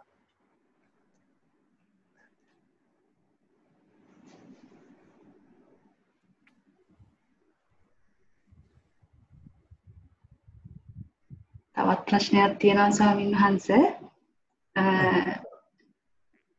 දිට්ඨි විසුද්ධියේදී මුල් පඨවි ධාතුවට අයත් කොටස් 40 මෙනෙහි කරන්න ගත්ත ස්වාමීන් වහන්සේ. ඒක මෙනෙහි කරගෙන යනකොට දැන් ඒකේ කොතනින්ද ඒක කියන්නේ කොච්චරක් දුරට ඒක මෙනෙහි කළ යුතුද කියලා එහෙමත් පොඩ්ඩක් පහදා දෙන්න මහත්මිය. දැන් පඨවි ධාතුව වැඩි වශයෙන් පවතින කොටස් තමයි කෙස් ලොම් නිය දත් සම මස් නහර ඇට මෙල්ලු වග්ගඩු හදවත අක්මාව දලඹුව බඩදිව බඩවැල අතුණු බහන් නොදිරූ ආහාර දිරූ ආහාර ඉස්මොලේ ආදී විදිහට කියන්නේ. එතකොට පඨවි ධාතුව වැඩි මෙන්න මේ කොටාස අපි මෙනෙහි කරගෙන මේ භාවනා වඩද්දී අපිට දැනෙනවා පඨවි ධාතුවේ ලක්ෂණය හොඳට කෙස්ලොම් ආදී තියෙන තද ගතිය මේ එකට මේ කැටිව තියෙන ස්වභාවය ඒ ගොරෝසු කරකස ස්වභාවය අපිට පඨවි ධාතුව කියලා දැනෙනවා. ඊට පස්සේ අපි ඒ කෙස්ලොම් නියදත් ආදිය මේ පඨවි ධාතු විදිහට කෙලසුතු සරව ලී මුත්‍රා මේ ආදී ඒවා ආපෝ ධාතු වැඩි වශයෙන් තියෙන කොටස් විදිහට ඒ වගේම උද්දංගන වාතය ඒ කියන්නේ ශාරීරික උඩ බලාගෙන එන වාතය ශාරීරික යට බලාගෙන එන වාතය කුස තුල හැසෙන වාතය කුස පිටින් පිටත ශරීරයේ ඇතුළත හැසෙන වාතය අංගමංගානුසාරී වාතය ආදී විදිහට වායෝ ධාතුව මේ ඒ වගේම ශරීරයේ පිම්බෙන සැලෙන ස්වභාවය මේ ආස්වාස ප්‍රස්වාසය එහෙම මේ වායෝ ධාතුව විදිහට මේ පඨවි ආපෝ තේජෝ වායෝ කියන මෙන්න මේ ධාතු ස්වභාවයේ ශරීරයේ උණුසුම් ස්වභාවය තමයි තේජෝ ධාතු වෙන්නේ. එතකොට තද ගතියේ ලක්ෂණය වුණු සියලු ධාතු කොටස්. ඒ වගේම වැగిරෙන ගතියේ ලක්ෂණ වුණු ඒ කොටස්. ඒ වගේම උණුසුම සීතල ස්වභාවයේ ලක්ෂණය වුණු ඒ කොටස්. ඒ වගේම පිම්බෙන සැලෙන ස්වභාවයේ ලක්ෂණය වුණු ඒ කොටස් කියන මෙන්න මේ සතර මහා භූත කොටස් විදිහට වැඩි වශයෙන් පවතින ඒවා අපි වෙන් වෙන් වශයෙන් දකින්න පටන් ගත්තාම වෙන් වශයෙන් දැක්ක ඒවා තුල අපිට හම්බ වෙනවා පඨවි ආපෝ තේජෝ වායෝ වන්න ගන්ධ රස ඕජාවන් දෙවනියට. මුලින්ම අපි වෙන් වශයෙන් දකිනවා ඊට පස්සේ අපිට මේ කෙස්ලොම් නියදත් ආදීදී පඨවි ධාතුව වැඩි වශයෙන් තියෙන කොටසේ ආපෝ තේජෝ වායෝ ධාතුන් පඨවිය වැඩිපුර පේනවා දැනෙනවා. ආපෝ තේජෝ වායෝ ධාතුන් අනිවාර්යයෙන්ම තියෙනවා. වර්ණ ගන්ධ රස ඕජා කියන මේ ස්වභාවයෙන්ුත් තියෙන සුද්ධාස්තක සියලුම රූපවල අනිවාර්යයෙන්ම සජීවී අජීවී සෑම රූපයකම අනිවාර්යයෙන්ම තියෙනවායි කියලා වැටහෙනවා. අර මූලිකව අවබෝධය ලබාගෙන තව ටික ටික ගැඹුරට එනකොට.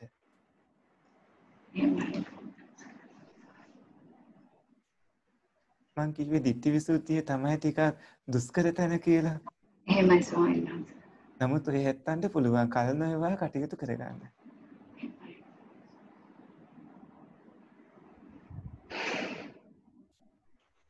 අවසරයි ස්වාමීන් වහන්සේ ඔබ වහන්සේ සඳහන් කරා දැන් ආනාපාන සති භාවනාවේ ගණන් කිරීමේ ක්‍රමයක් සම්බන්ධයෙන් ඒ කියන්නේ ආරම්භ කරන අවස්ථාවේදී පුරුදු පුහුණු කරන්න.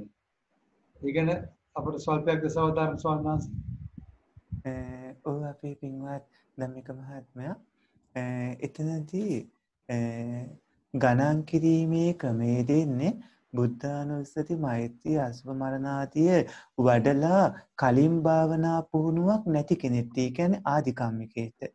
ආධිකම්මිකයා කියන වචනේ තුරු පුරුදු වෙන්න මුලින්ම භාවනා කරන කෙනා තමයි ආධිකම්මිකයා. මුලින්ම භාවනා කරන කෙනා බුද්ධානුස්සති මෛත්‍රී අසුභ මරණ වඩන්නේ නැතුව ආනාපාන සතියට යනවා නම් මේ වගේ දෙයක් කරන්නට ඕනේ. ඒ තමයි පින්වත්නි නාසය අග දැන් මම මේ කියන්නේ ආනාපාන සති භාවනාව වඩන විදිහ. හොඳට අහගන්න. ආනාපාන සති භාවනාවේ පියවරවල් ඔක්කොම 16ක් තියෙනවා. ඒක යුගල වශයෙන් 16ක්. ඒක කොටස් 4කට බෙදනවා. කායානුපස්සනාවට 4ක්, වේදනානුපස්සනාවට 4ක්, චිත්තානුපස්සනාවට 4ක්, ධම්මානුපස්සනාවට 4ක් කියලා. එතනදී කායානුපස්සනාවට තියෙන හතරෙන් පළවෙනි එක දීගන්න අසසන්තෝ දීගං අසසාමිති පජානාති, දීගන්නා පසසන්තෝ දීගං පසසාමිති පජානාති. දෙවෙනි එක තමයි රස්සං වා අසසන්තෝ රස්සං අසසාමිති පජානාති, රස්සං වා පසසන්තෝ රස්සං පසසාමිති පජානාති කියලා කියන්නේ. එතකොට ආධිකම්මිකේ මුල ඉඳන් භාවනා කරන කෙනෙක් ගණන් කිරීමේ ක්‍රමයට එනකොට මෙන්න මේ ක්‍රමයට එන්න ඕනේ. එයා සිල් අරගෙන පූර්වක්‍ෘත්‍යයන් කරලා අදිස්ථාන කරගෙන මගේ භාවනාව දියුණු වේවා කියලා අදිස්ථාන කරගෙන භාවනා පටන් ගන්න වාඩි වෙනකොට එයා පරියංකේම තමයි ආනාපාන සති භාවනාවට තෝරගන්න ඕනේ. ඒ තමයි ඔය ඇත්තෝ පරියංකයෙන් අරගෙන වෙන ක්‍රමයකින් ආනාපාන සති භාවනාව කරන්න බෑ. හොඳටම හිත දියුණු කරගත්ත අභිඥාලාභියෙක් සක්මනේදී කළත් සාමාන්‍ය කෙනෙක්ට වෙන ඉරියව්වකින් කරන්න කොහෙත්ම පුළුවන් කමක් නැහැ. එතෙන්දී කොඳු ඇට පෙළේ ඇට 18ම කෙලින් හිටින විදිහට පරියංකයෙන් වාඩි වෙලා වම් අතෝඩින් දකුණු අත තබාගෙන කොන්ද කෙලින් කරගෙන නාසය අග හිත මේ රඳවා ගන්නට ඕනේ. නාසය අග හිත රඳවා ගන්නකොට අපිට දිගනහයක් තියෙන කෙනෙක් නම් නාසයේ අග හුස්ම වදින තැන දැනෙනවා. කෙටි නහයක් තියෙන කෙනෙක් නම් උඩුතොලේ යම් තැනක හුස්ම වදින බව දැනෙනවා. සමහරුන්ගේ නාස්වල මස්දළු ආදිය තියෙනවා නම් එක් නාසයකින් විතරක් හුස්ම වැඩි වශයෙන් එන බව දැනෙනවා. ඒක කලබල යුතු කවුණක් නෙමෙයි. එතකොට එතන හිත පිහිටුවාගෙන කටයුතු කරන්නට ඕනේ. මේ විදිහට නාසයේ අග හිත පිහිටුවාගෙන ස්වභාවයෙන්ම ශරීරයට කැමැති විදිහට හුස්ම කිහිප වරක් ගන්න ඉඩ අරින්න ඕනේ. අපි මුළු ආනාපානසති භාවනාවේදීම බලෙන් හුස්ම ගන්නෙත් නැහැ, බලෙන් හුස්ම පිට කරන්නෙත් නැහැ. එහෙම කරන්න ගියොත් අතුරු ආබාධ අපහසුතාව ගොඩක් ඇති වෙනවා, දියුණුව ගොඩක් බාධා වෙනවා. ඒ නිසා ස්වභාවයෙන්ම හුස්ම ගන්න, හුස්ම පිට කරන්න ඉඩ අරින්න ඕනේ. නාසයේ අග හිත පිහිටුවාගෙන අපි කිහිප වරක් ශරීරයේ ස්වභාවයෙන් හුස්ම ගන්න පිට කරන්න ඉඩ දෙමින් කටයුතු වෙනකොට අපිට දැනෙනවා බොහෝ වේලාවක් ගන්න හුස්ම තියෙනවා කියලා. ඒ වගේම කෙටි වේලාවක් ගන්න හුස්ම තියෙනවා කියලා. බොහෝ වේලාවක් ගන්න හුස්ම දිග හුස්ම. කෙටි වේලාවක් ගන්න හුස්ම කෙටි හුස්ම. සමහරුන්ට ඒක දැනගන්න බැරි වෙනවා. සමහරුන්ට හුස්ම බොහෝ වේලාවක් ගන්න එකක් කියලා දැනගන්න බැරි වෙනවා කලින් භාවනා පුහුණුවක් නැති හින්දා. කෙටි වේලාවක් කියලා දැනගන්නත් බැරි වෙනවා. ඒ වගේ වෙලාවක තමයි අපි ගණන් කිරීම කරන්න ඕනේ. අපි හුස්මක් ගන්නකොට ශරීරයේ ස්වභාවයෙන් හුස්ම ගන්න දෙන්න ඕනේ. කොයි වෙලාවකවත් නාසයෙන් මේ හිත රඳව ගන්න තැනින් ඇතුළට යන්නත් එපා. මේ ඇතුළ බලන්න උත්සාහ කරන්නත් එපා. හුස්මත් එක්ක එළියට යන්න උත්සාහ කරන්නත් එපා. හිතට පුහුණුව දෙන්න, හිත හික්මවා ගන්න නාසයේ අගම රැඳෙන විදිහට. එහෙම කටයුතු කරද්දී අර ඇතුල් වෙනකොට හුස්මක්, ඇතුල් වෙන හුස්ම 1යි, පිට වෙනකොට හුස්ම 2යි. දැන් දිග හුස්ම කෙටි හුස්ම බලන්න බැරි නිසායි මේක කරන්නේ. එතකොට ඇතුල් වෙනකොට හුස්ම 1යි, පිට වෙනකොට හුස්ම 2යි. අහපව ඇතුල් වෙනකොට 3යි, අහපව පිට වෙද්දි 4යි, අහපව ඇතුල් වෙද්දි 5යි. ඊට පස්සේ අපි 5 කියන තැනින් නතර වෙනවා. නතර වෙලා කොයි වෙලාවකවත් 5ට අඩුවෙන් ගණන් කරන්නත් එපා, 5ට වැඩියෙන් ගණන් කරන්නත් එපා. අපි අවශ්‍යතාවයේ දිග හුස්මයි කෙටි හුස්මයි දැනෙන විදිහට පුහුණුව ඇති කර ගැනීම මිසක් ඉලක්කම් ගැන මෙනෙහි කිරීමවත් එහෙම නැත්නම් අර අඩුවෙන් ගණන් කළොත් හිත නොසන්සුන් වෙනවා, වැඩියෙන් ගණන් කළොත් ඉලක්කම් ගැන මෙනෙහි වෙනවා. ඒ தත්ත්වය නවත්තා ගැනීමයි අපේ අවශ්‍යතාවය. ඒ නිසා අපි ඉලක්කම් 5ට වඩා අඩුවෙන් ගණන් කරන්නෙත් නැහැ, 10ට වඩා වැඩියෙන් ගණන් කරන්නෙත් නැහැ. 5 දක්වා නවත්තනකොට ඒක ආස්වාසයකින් නම් 5 උනේ, අහපව පිට කරන හුස්ම අහපව 1. ඊට පස්සේ අහපව ගන්න හුස්ම 2, අහපව පිට කරන හුස්ම 3, අහපව ගන්න හුස්ම 4, අහපව පිට කරන හුස්ම 5, අහපව ගන්න හුස්ම 6 කියන තැනින් අහපව නතර වෙනවා. නතර වෙලා ඊට පස්සේ නැවතත් පිට කරන හුස්ම මේ නැවතත් 1 2 3 4 5 6 7 ඒ විදිහට ගින් 7න් නතර කරනවා. අහපව මේ නතර වුණු තැනින් ඊළඟ හුස්ම 1 2 3 4 5 6 7 8 විදිහට අරගෙන 8න් නතර කරනවා. අහපව 1 2 3 4 5 6 7 8 9 විදිහට අරගෙන 9න් නතර කරනවා.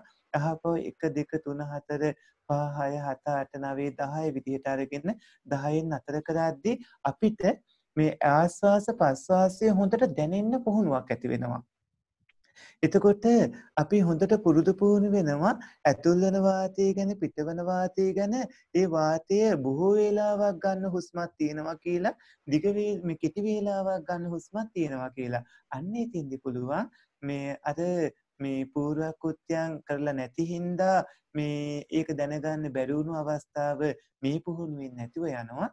ඊට පස්සේ දීගන්න අසසන්තෝ දීගං අසසාමිති පජානාති පසසාමිති පජානාති කියන දිග හුස්මක් ශරීරයේ ගන්නකොට ඒක දිග හුස්මක් බව දැනගනිමින් හික්මමින් මේ පුහුණුව ඇති කර ගන්නවා. අපි හිත නාසය අග තියාගෙන දිග හුස්මක් බව දැනගන්නවා. ඒ වගේ පිට කරද්දී දිග හුස්මක් නම් පිට වෙන්නේ ඒ බොහෝ වේලාවක් පිටවන හුස්ම දිග හුස්මක් බව පුරුදු කර ගන්නවා. කෙටි වේලාවක් ගන්න හුස්ම නම් ඒක කෙටි හුස්මක් බව දැනගන්නවා, පුරුදු කරනවා. පිට කරද්දී එහෙම දැනගන්නවා, පුරුදු කරනවා. හුස්මත් එක්කම හිත තියා ගන්නවා. බොහොම පුරුදු පුහුණු කරද්දී ඔය ඇත්තන්ගේ මතක ශක්තිය බොහොම වේගයෙන් මතුවෙන්න ගන්නවා. වෙනදා දෙයක් මතක් කරන්න ලොකු වෙහෙසක් ගත්තනම් දැන් ඔබේ මතක සාමාන්‍ය ජීවිතයේ දෙයක් මං කියන්නේ සාමාන්‍ය ජීවිතයේ මතක ශක්තිය බොහොම වැඩි වෙන්න පටන් ගන්නවා. ඒ වගේම අවබෝධ කර ගැනීමේ හැකියාවත් වැඩි වෙන්න පටන් ගන්නවා. ඒ වගේම ඔය ඇත්තන්ට සනික තීරණ ගැනීමේ හැකියාදිය වැඩි වෙන්න පටන් ගන්නවා. ආධ්‍යාත්මිකව මේ ලොකු වෙනසක් ටික ටික ඇති වෙන්න පටන් ගන්නවා. මේ විදිහට දිග හුස්මයි කෙටි හුස්මයි දැනගනිමින් පුරුදු පුහුණු කරගත්තම ගණන් කිරීම එතකොට ගණන් කිරීම නතර කරලා දිග හුස්ම කෙටි හුස්මට ආවේ. නැවත ගණන් කරන්න අවශ්‍ය නැහැ. හැබැයි දිග හුස්මයි කෙටි හුස්මයි මෙනෙහි කරමින් පුරුදු පුහුණු වෙමින් ඉන්නකොට නැවතත් ඔය ඇත්තන්ට හුස්ම දැනෙන්නේ නැතුව වගේ යද්දි අහපව ගණන් කරන වගේ තැනට ගිහිල්ලා අහපව දැනෙන විදිහට පුරුදු කරන්න ඕනේ. එහෙම දැනෙන විදිහට පුරුදු කරගත්තාම ඔය ඇත්තන්ට පුළුවන් දිග හුස්ම කෙටි හුස්ම කියන අවස්ථා දෙකේම තියෙන හුස්මේ මුල මැද අග කියන අවස්ථා දැනගනිමින් පුරුදු පුහුණු කරන්න. දිග හුස්මක් නම් ඒ දිග හුස්ම පටන් ගත්තී නාසයේ අග ඒක මුල නාසයේ අග එතන පහු කරමින් ඇතුළට යනකොට මැද ඊට පස්සේ අවසන් වන තැන අග. ඒ වගේ දිග හුස්මෙත් මුල මැද අග ඉන්නවා මෙතනම ඉඳලා ස්ථානය වෙනස් කරන්නේ. කෙටි හුස්මෙත් මුල මැද අගම ඉන්නවා ගන්න හුස්මෙත් පිට කරන හුස්මෙත්. මෙතෙන්දී උපමාවක් කියන්නම්. උදාහරණයක් පින්වත්නි ඉස්සර නගරවල් වල ඇතුල් වෙන දොරටුවේ මුරකාරයෝ තියලා තිබ්බා. ඒ අය නගරයෙන් එළියට යන කට්ටියත් එක්ක එළියට යන්නෙත් නැහැ. නගරයට ඇතුල් වෙන කට්ටියත් එක්ක නගරේ ඇතුළට යන්නෙත් නැහැ. ඒ වගේ ඔය ඇත්තොත් මුරකාරයෙක් වගේ නාසයේ අග හිත තියාගෙන හුස්ම ශරීරයේ ඇතුළට යනකොට හුස්මත් එක්ක ශරීරයේ ඇතුළට යන්නත් එපා. ඒ වගේම හුස්ම පිට වෙනකොට හුස්මත් එක්ක එළියට යන්නත් එපා. එකම තැන ඉඳිමින් හිතට හුස්ම කියන අරමුණම ලබා දෙමින් කටයුතු කරන්න. එහෙම කටයුතු කරද්දී හුස්මේ මුලැමැද අග දැනගනිමින් දිග හුස්ම කෙටි හුස්ම හුස්මේ මුලැමැද අග නාසයේ අග ඉඳිමින් කටයුතු කරනකොට ඔය ඇත්තන්ගේ හිත තුළ විශාල සංවරකමක් ඇති වෙනවා. ඒ වගේම ලොකු හික්මීමකුත් ඇති වෙනවා. විශාල ඒකාග්‍රතාවයකුත් ඇති වෙනවා. ඒ වගේම විශාල ප්‍රඥාවකුත් ඇති වෙන බව ඔබට දැනෙනවා. ඒ අධිශීල අධිචිත්ත අධිප්‍රඥාව සාමාන්‍ය ජීවිතයේදී ඔක තේරෙනවා. වෙනදාට වඩා මතක ශක්තිය වැඩි, හිතේ එකඟකම වැඩි, කල්පනා ශක්තිය වැඩි. ඒ වගේම ඕනෑම හදිසි වෙලාවක සනික තීන ගැනීම ආදී වැඩි. මේ වගේ ලොකු පරිවර්තනයක් මානසිකව සිද්ධ වෙලා තියෙනවා. සාමාන්‍ය ජීවිතයේදී ඒක දැනෙනවා. භාවනාවේ 3 වෙනි පියවරේ අවසාන භාගයේ වෙනකොට මේ මුලැමැදාග විමසා බලමින් ඉඳීම මේ මුලින්ම හොඳට දැන්ලා ඒ අවසාන කොටස වෙනකොට ඔය ඇත්තන්ට නාසයේ අග හිත තියාගත්ත බව නොදැනී යනවා. හුස්මේ මුලැමැදාග බැලීම නොදැනී යනවා. ඔය ඇත්තන්ට දිග හුස්මත් එක්ක සම්පූර්ණයෙන්ම ඉන්න විදිහක් දැනෙනවා. කෙටි හුස්මත් එක්ක සම්පූර්ණයෙන්ම ඉන්න විදිහක් දැනෙනවා. දිග හුස්මයි කෙටි හුස්මයි දෙකත් එක්කම ඉන්නකොට ඔය ඇත්තන්ට නිමිති පහළ වෙන්න ගන්නවා. ඒ නිමිති පහළ වෙනවා කියන්නේ යම්කිසි පැහැපත් තත්යකට එක් අයට දැනෙන විදිහ වෙනස් යම්කිසි පැහැපත් තත්යකට හිත පත්තන බව දැනනවා. ඒ වෙන්නේ සාමාන්‍ය ජීවිතයේ නිතරම ඇහෙන් රූපයක් දැක්ක ගමන් හිත ඇතුලෙන් බුරබුරා කාමාදිය මතුවන තත්ත්වයක් තිබ්බනම් මේ විදිහේ හිත එකඟ වීම හින්දා ඒ කාමච්ඡන්දේ යටපත් වෙන විදිහට හිතට පුහුණු වෙවිලා. සාමාන්‍ය ජීවිතයේදී යම් කරුණක් හින්දා සනිකවම ද්වේෂයේ ව්‍යාපාදයේ තරහව හිතට මතුවන තත්ත්වයක් තිබ්බනම් මේ විදිහට පුරුදු පුහුණු කරපු හින්දා ව්‍යාපාදයේ යටපත් වෙන තත්ත්වයකට ඇවිල්ලා. ඒ කියන්නේ කාමච්ඡන්ද ව්‍යාපාද තිනමිද්ද උද්ධච්ච කුක්කුච්ච විචිකිච්ඡාදී නීවරණ ධර්ම යටපත් වීගෙන එන මේ අවස්ථාවේදී ධාන අංග මතුවීගෙන එනකොට අපිට නිමිති පහළ වෙන්න පටන් ගන්නවා. ඒ නිමිති පහළ වීමේදී අර පැහැපත් තත්ත්වයක් දැනෙනවා. ඒ ඇතිවන පැහැපත් තත්ත්වයේදී අපි ඒ ගැන ආසාවක් ඇති කරගන්නවත් ඒක බලන්නවත් ඒ ගැන වැඩි අවධානයක් යොමු කරන්නවත් මේ හොඳ නැහැ. එතකොට අපිට අහපව් මුලින් ඉඳන් භාවනා කරන්න වෙනවා අරක නැති වෙලා යනවා. අපි ඒක එහි තිබිච්ච දේ කියලා ඒ ගැන අවධානයක් නැතුව දිග හුස්ම කෙටි හුස්මත් එක්කම ඉන්නවා නිමිත්තත් දර්ශනය වෙනවා. දිග හුස්ම කෙටි හුස්ම එක්කම ඉන්න හුස්මත් එක්කම ඉන්න ආස්වාස ප්‍රස්වාසය ගැන. එතකොට නිමිත්ත දර්ශනය වීම වැඩි වෙනවා. ආස්වාස ප්‍රස්වාසය එක්කම ඉන්නවා. නිමිති ස්වභාවය තව වැඩි වෙනවා. ආස්වාස ප්‍රස්වාස එක්කම ඉන්නවා. අර තත්ත්වයේ මුලින්ම නොසැලෙන තත්ත්වයේ සැලෙන තත්ත්වයකට සෙලවෙන තත්ත්වයකට අඩු වැඩි වෙන තත්ත්වයකට තිබ්බ නිමිති තත්ත්වය එහෙම නොවි ස්ථීරව පිහිටමින් නොසැලෙන තත්ත්වයකට පත් වෙමින් පැහැපත්කම බොහොම වැඩි වෙන අවස්ථාවක් එනවා. ඒ අවස්ථාවේදී ප්‍රතිභාග නිමිත්ත ලැබීම ඒකත් නොසැලෙන විදිහට බොහෝ වේලාවක් පවතින තත්ත්වයට පත් වෙනකොට උපචාර සමාධි අවස්ථාව. උපචාර සමාධි අවස්ථාවේ තමයි ධාන අංග පහ මතුවෙන්නේ නීවරණ ධර්ම ටික යටපත් කරගෙන.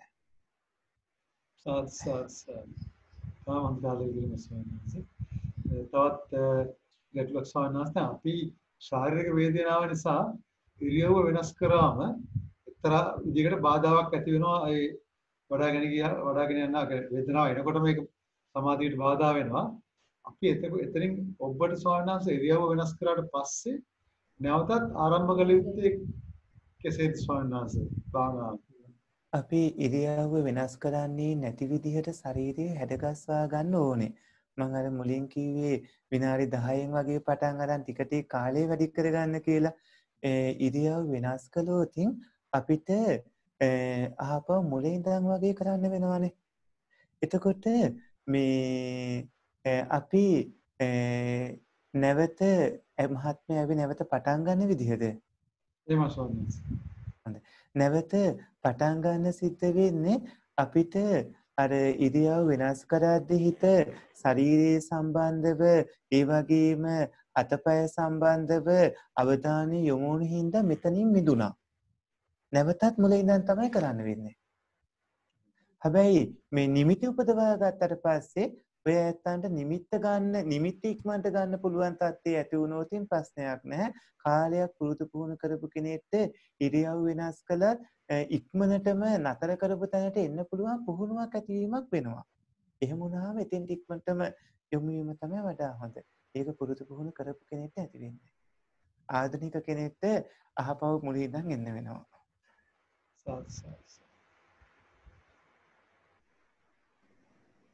අවසරයි ස්වාමීන් වහන්සේ මට ආනාපාන සතිය වඩනකොට මම හිතන වහන්සේ පවසෝ වගේ නාසයේ ප්‍රශ්නයක් තියෙනවා. ඇතුළට හුස්ම යනවා දැනෙනවා උඩින්. නැවත එළියට එන හුස්ම ස්වාමීන් වහන්සේ මට තේරෙන විදිහට යට බාධාවක් තියෙන නිසා මැද හරියේ වැදුනට පස්සේ එළියට යන එකක් දැනෙන්නේ නෑ අපි. හාමුදුරනේ එතකොට මට අර පිටවන්න තැනක් ඒ කියන්නේ එළියට යන හුස්ම වැටෙන තැනක් දැනෙන්නේ නැහැ. ඒ වගේ අවස්ථාවක මොන වගේ දෙයක්ද කරන්න ඕන අපේ හාමුදුරනේ? ඔව් පින්වන්ත මහත්මිය බොහොම හොඳයි මේ ප්‍රශ්නේ අහපු එක. එහෙම බොහෝ දෙනාට ඒ වගේ ගැටලුත් තියෙනවා. එතකොට ඒ වගේ වෙලාවට නාසයට ඇතුල් වෙන අපිට යම් තැනක් දැනිලා එළියට එන තැන දැනෙන්නේ නැතුව වගේ තියෙනවා නම් අපි ඒත් නාසයේ අගම යම් තැනකට මේ හිත පුරුදු පුහුණු කර ගැනීම වැඩි වශයෙන් කරන්නට ඕනේ. නාසය උඩුතොලේ හෝ නාසයේ අගේ හෝ ගැටෙන තැනටම යොමු වෙන එක තමයි වඩා හොඳ. අභ්‍යන්තරී ගැටෙන තැනට යොමු වෙන්නේ නැතුව. එතකොට ඇතුල් වෙනකොට නාසයේ අග ගැටලා ඉන්පස්සේ නාසයේ මැද වගේ තැනක ගැටෙන තැන් විදිහට ස්ථාන දෙකකට ගියොත් අපිට අර තුන්වෙනි පියවරේදී ලොකු අපහසුයක් ඇති වෙනවා. මොකද මේ ස්ථානයත් නොදැනී ගිහිල්ලා හුස්මත් එක්කම හිත එකඟ වන බලවත් අවස්ථාවකට එනවනේ. ඒ අවස්ථාව නැති කර ඒ අවස්ථාව ගන්න ගොඩක් ප්‍රමාද වෙනවා ස්ථාන දෙකකට අවධානය යොමු කළොත්. ඒ නිසා නාසයේ අගම කාලයක් පුරුදු පුහුණු වෙනකොට ඒක දැනෙන්න ගනීවි. නාස් සිදුරු දෙකේම බලාපොරොත්තු වෙන්න එපා. එක් නාස් සිදුරකින් ඒක දැනේ.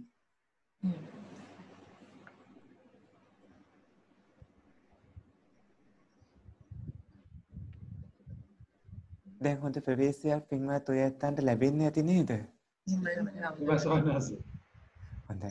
ඔය විදිහට වඩන්න ඒ වගේම අත්දැකීමුත් ඉක්මනටම අපිට කියන්න පුළුවන් විදිහට මේ ප්‍රායෝගිකව පුරුදු පුහුණු කරන්නට ඕනේ. ඒ වගේම තව විශේෂ කාරණාවක් කියන්න ඕනේ මේ පින්වතුනි මේ විදිහට භාවනා කරද්දී ඔය ඇත්තන්ට වෙනදා ලෙඩ රෝග හැදුණු තත්ත්වයක් තිබ්බනම් යම් මට්ටමකට මාසිකට අවස්ථා කිහිපයක් වගේ භාවනා කරන් යනකොට ලෙඩ රෝග ස්වභාවය හොඳටම අඩු වෙලා යනවා. භාවනා කටයුතු කරද්දී විවිධාකාර රෝගාබාධ නැති වෙමින් යටපත් වෙමින් යනවා. මොකද චිත්තජ වශයෙන්, කර්මජ වශයෙන් හැදෙන්න තියෙන රෝග හැදෙන්න ඉඩක් ලැබෙන්නේ නැහැ භාවනා කටයුතු නිසා. මොකද කුසලයන්ගේ රුකුල රූපේට ශරීරයට ලැබෙන හින්දා.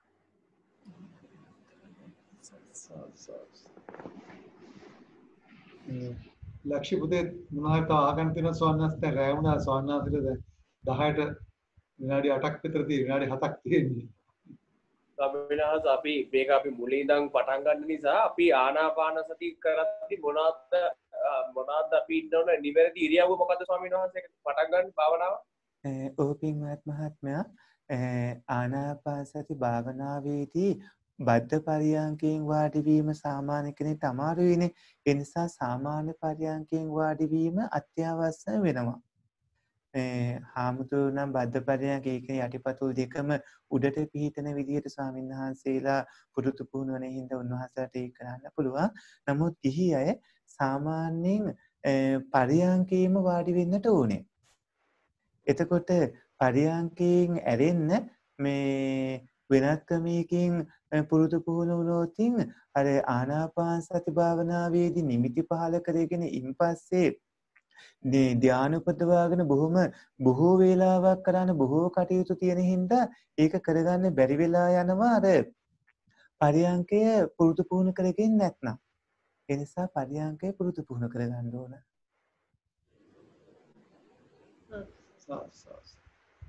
පරයන්කේ පුතේ අපි එරමිනිය ගොතාගෙන වාඩි වෙන තමයි. ඒ කියන්නේ කකුල් දෙක හොඳට ඔව් පරයන්කේ කිව්වේ එරමිනිය ගොතා ගන්න එකට.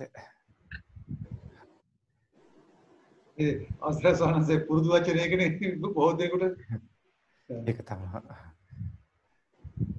දැන් අපි කරුණු කියනකොට පින්වත්නි මේ සාසනික වචන කියන්නේ ඔය ඒ වචන දන්නේ නැහැ. එතකොට අහන්න මේ මොකද්ද කිව්වේ කියලා.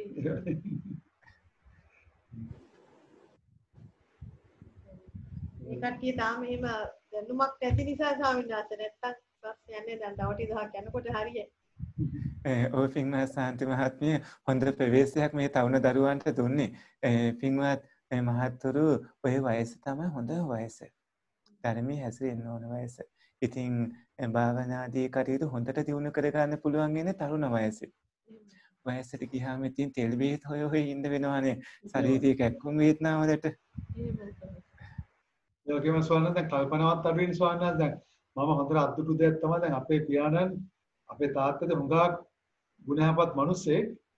හැබැයි දැන් අධ්‍යාත්මික පැත්තට ඒක බොහොම හොඳට බෞද්ධ කටයුතු බෞද්ධ පින්කම් කරපු කෙනෙක්. ඉතින් අපේ අම්මගේ බලකිරීමට වගේ තමයි අන්තිම කාලේ මේ භාවනා පත්‍රයම නැඹුරුනේ ධර්ම හදාරන්න. ඒ වුණාට ඉතින් තාත්තා කිව්වත් තමයි දැන් අහනකොට හොඳට තේරෙනවා මතක නැහැ කියලා ඊළඟට. ඒක අනිවාර්යයෙන්ම දැන් අපි 60 පැනගෙන යනකොට අපිට ඒක සිද්ධ වෙනවා. ඔව් ධම්මික මහත්මයා ඒක එහෙම වෙන එක භයානක කරුණක්. මොකද වයසට යද්දී දැන් දශක විදිහට ගත්තා මන්ද දශක ආදී එනකොට කොහොමද සිහි කල්පනාව එහෙම අඩු වෙලා යනවනේ. මතක් කරන්නත් හරි අමාරු වෙනවා. ඊට කලින් අවශ්‍ය කටයුතු කරගන්න ඕන නේද?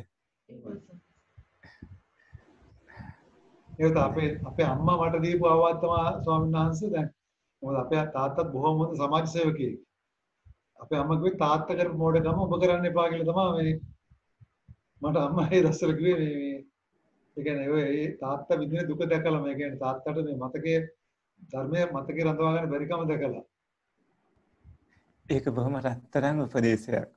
ඒ උපදේශي හරියම වටනවා.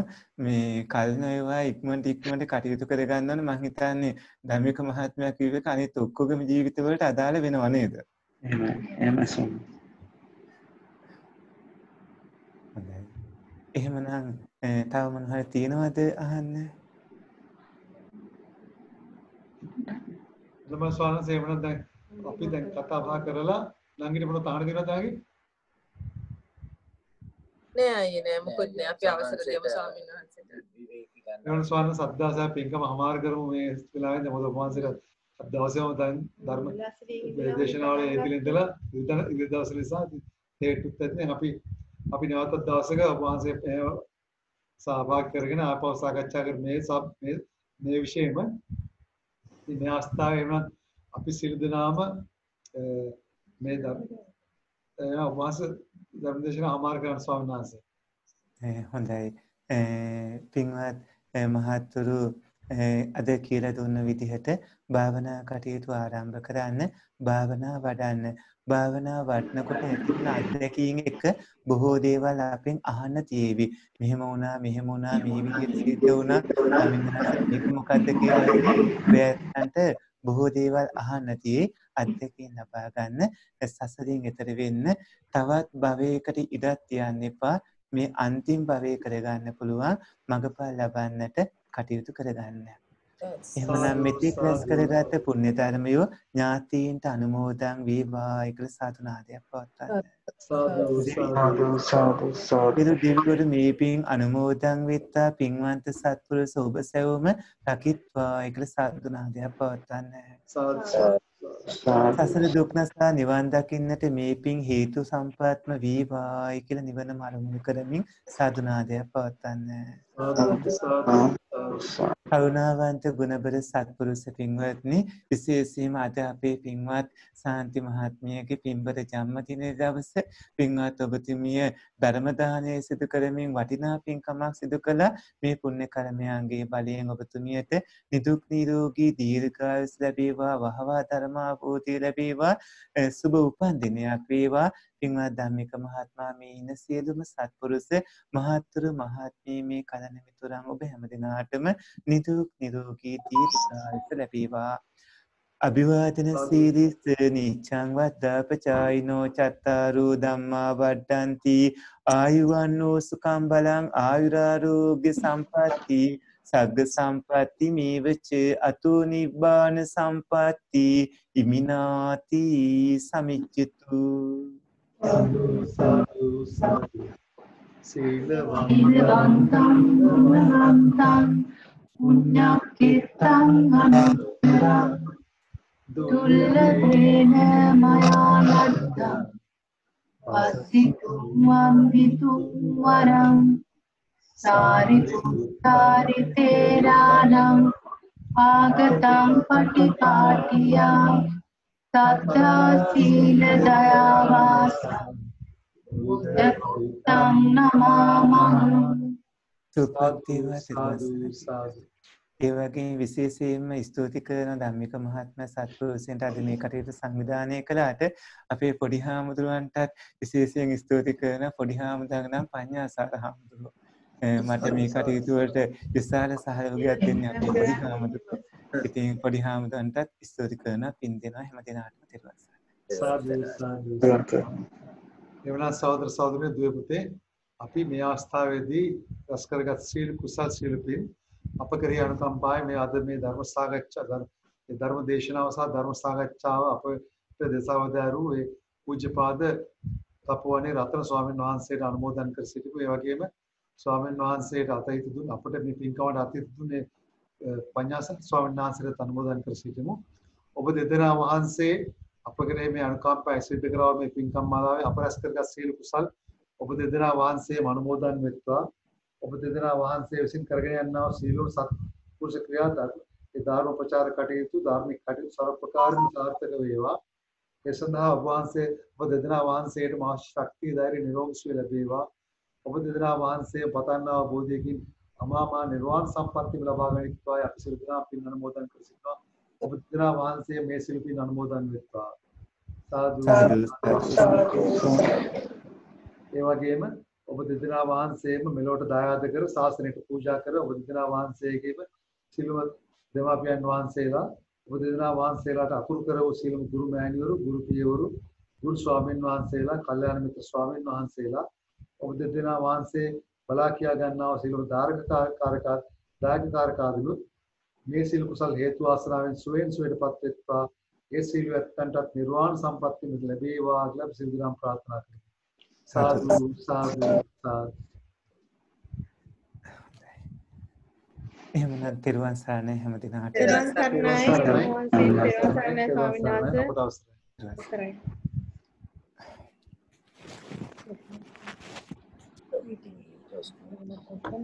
recording off.